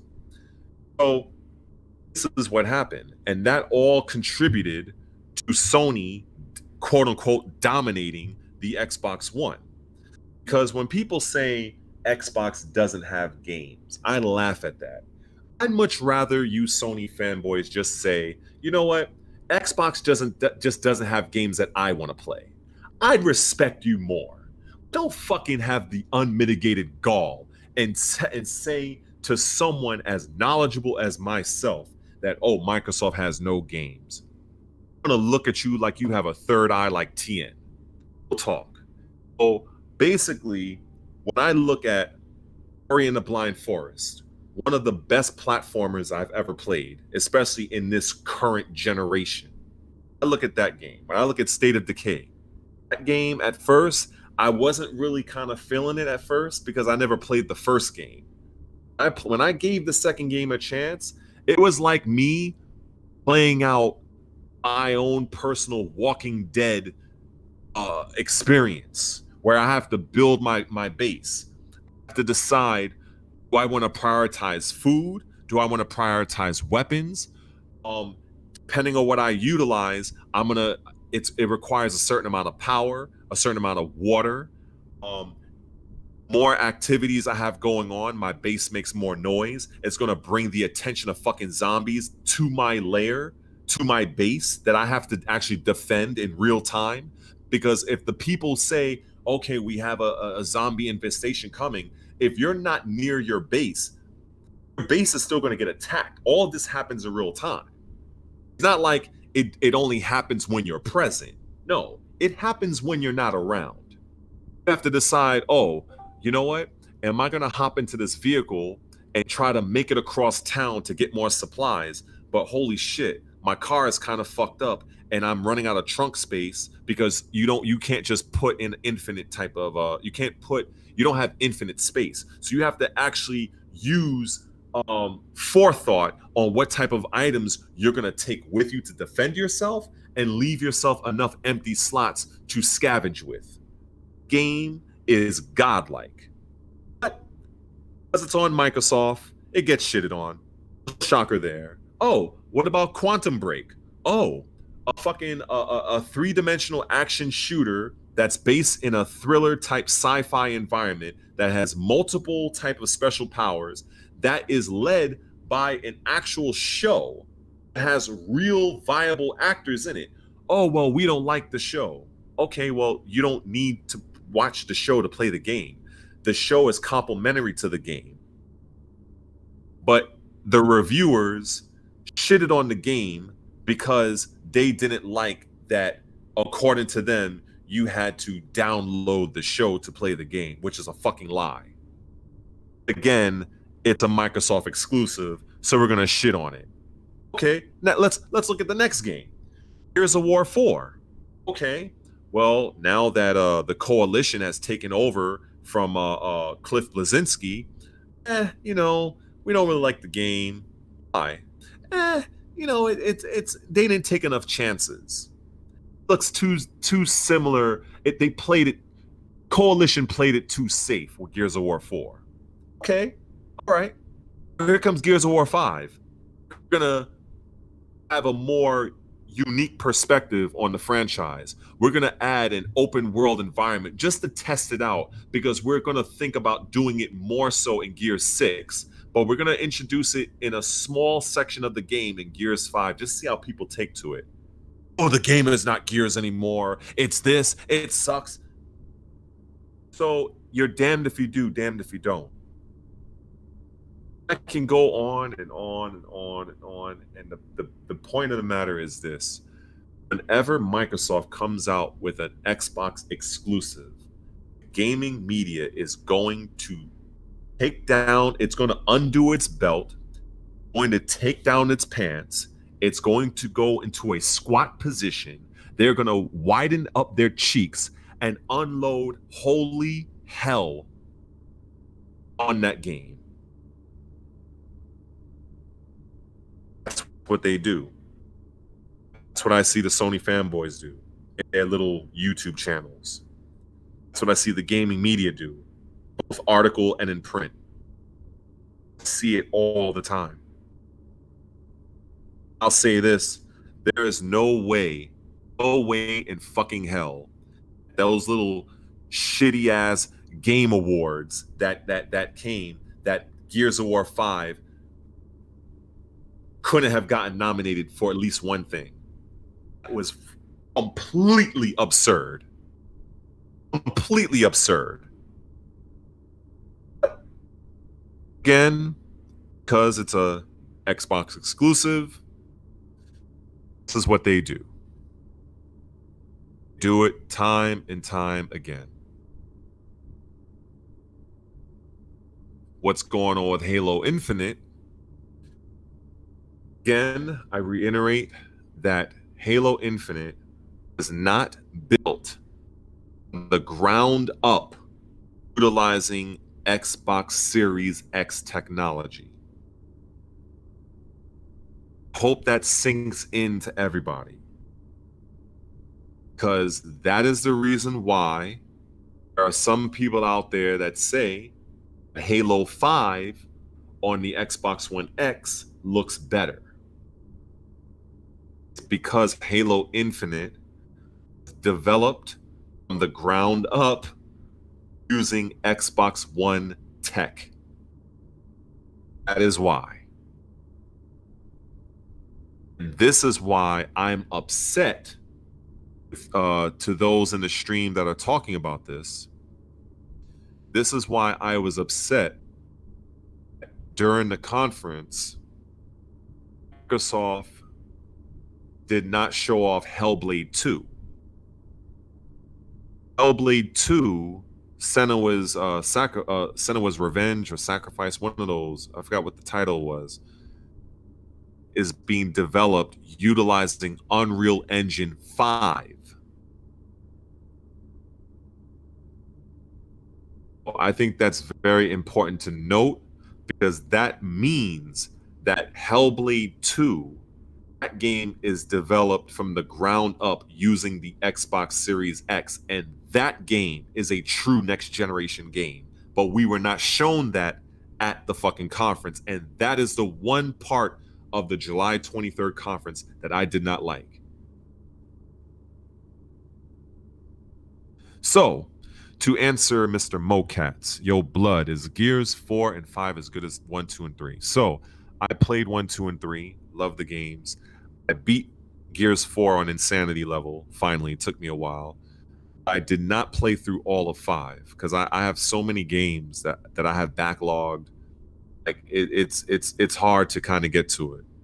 So, now, Brother Natural, I'm glad you asked that question. I will get to that question, because a lot of people don't understand the whole scale bound thing.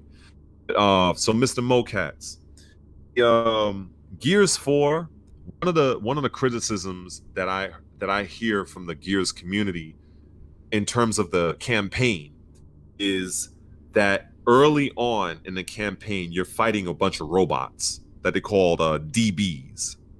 The DBs were created by Baird. B as in Damon Baird. That was kind of like the cool little, I guess, reveal. Like when I played Gears 4, I was like, oh shit, like that was a pretty cool thing. I was like, oh yeah, Damon Baird from Gears 1, 2, and 3 became like a fucking scientist, and he's the one that created these robots. And so yeah, so Gears 4 I enjoyed both Gears 4 and 5. I think that people have they just have very, I don't know what they were expecting, but if you go into the game as just playing a game, good solid story, amazing multiplayer, just enjoy the game for what it is, because that's what I do. So let me touch on the scale bound thing, because this is probably going to be a little while. So scale bound, I'm gonna try. Actually, let me keep this shit short, because it's a real simple case. Platinum Games, which is the people that makes that developed Scalebound. You have to understand the relationship between the publisher and the developer, right?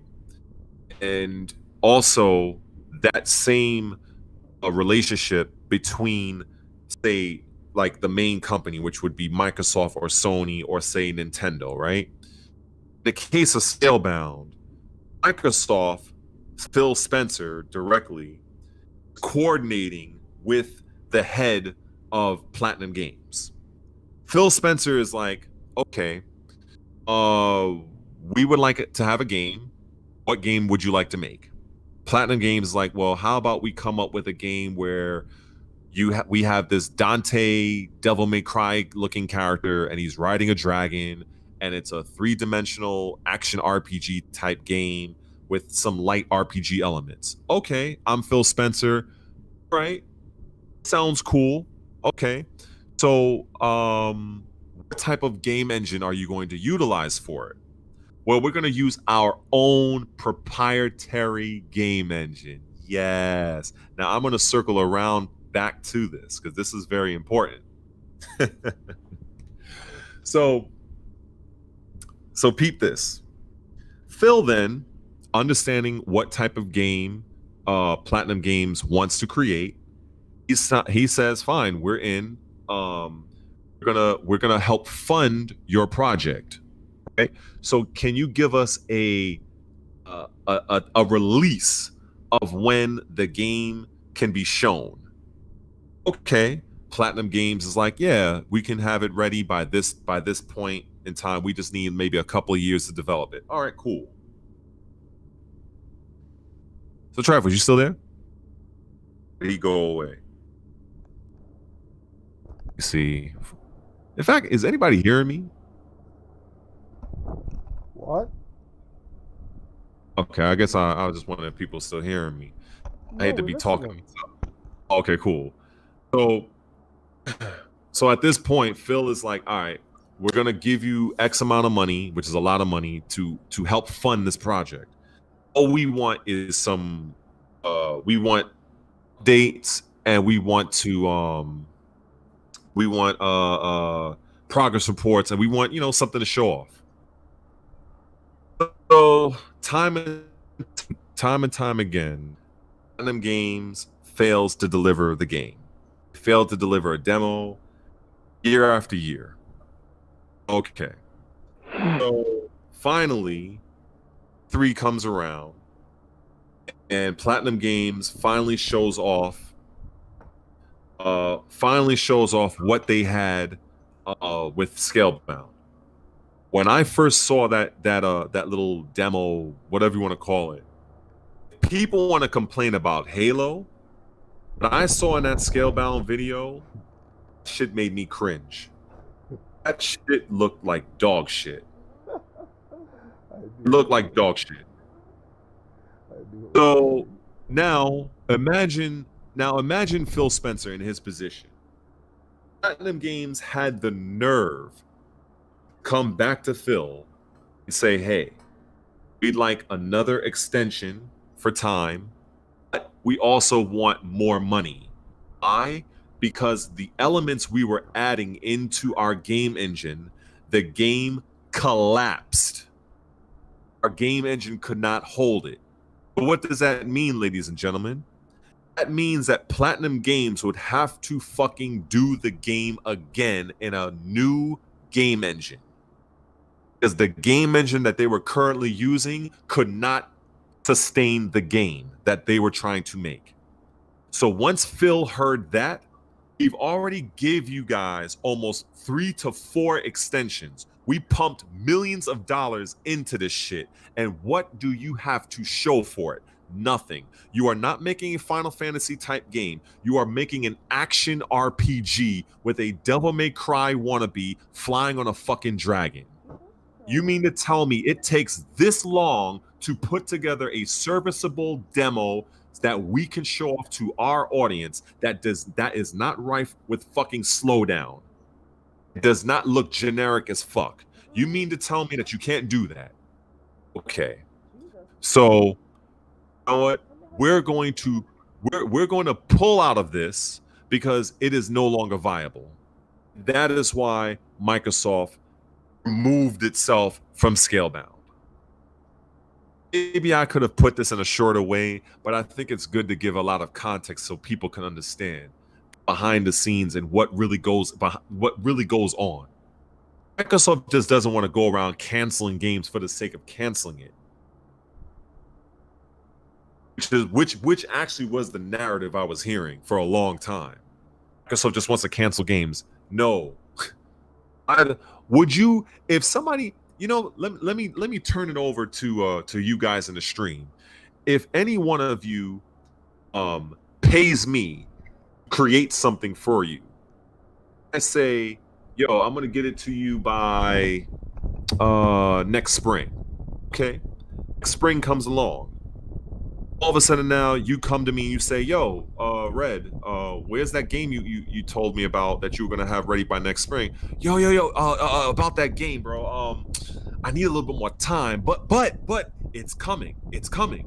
But could you throw me a couple more millions? Could you hook me up, because we kind of need a couple more millions, because the thing I was running the game on kind of fucked up. So now we kind of do it again. So but the game is coming. How about fall of next year? Okay, you agree. Fall of next year comes. Give you the same fucking story. What are you going to do? Are you going to keep giving me money? You're going to keep falling for, oh, it's going to come out later? No. You're going to say, fuck this shit. You're going to cut your losses and you're going to move the fuck on. And that's what Microsoft did. But the gaming media, because they're against Microsoft, of course, they don't explain that part. All they tell you guys is Microsoft canceled Scalebound.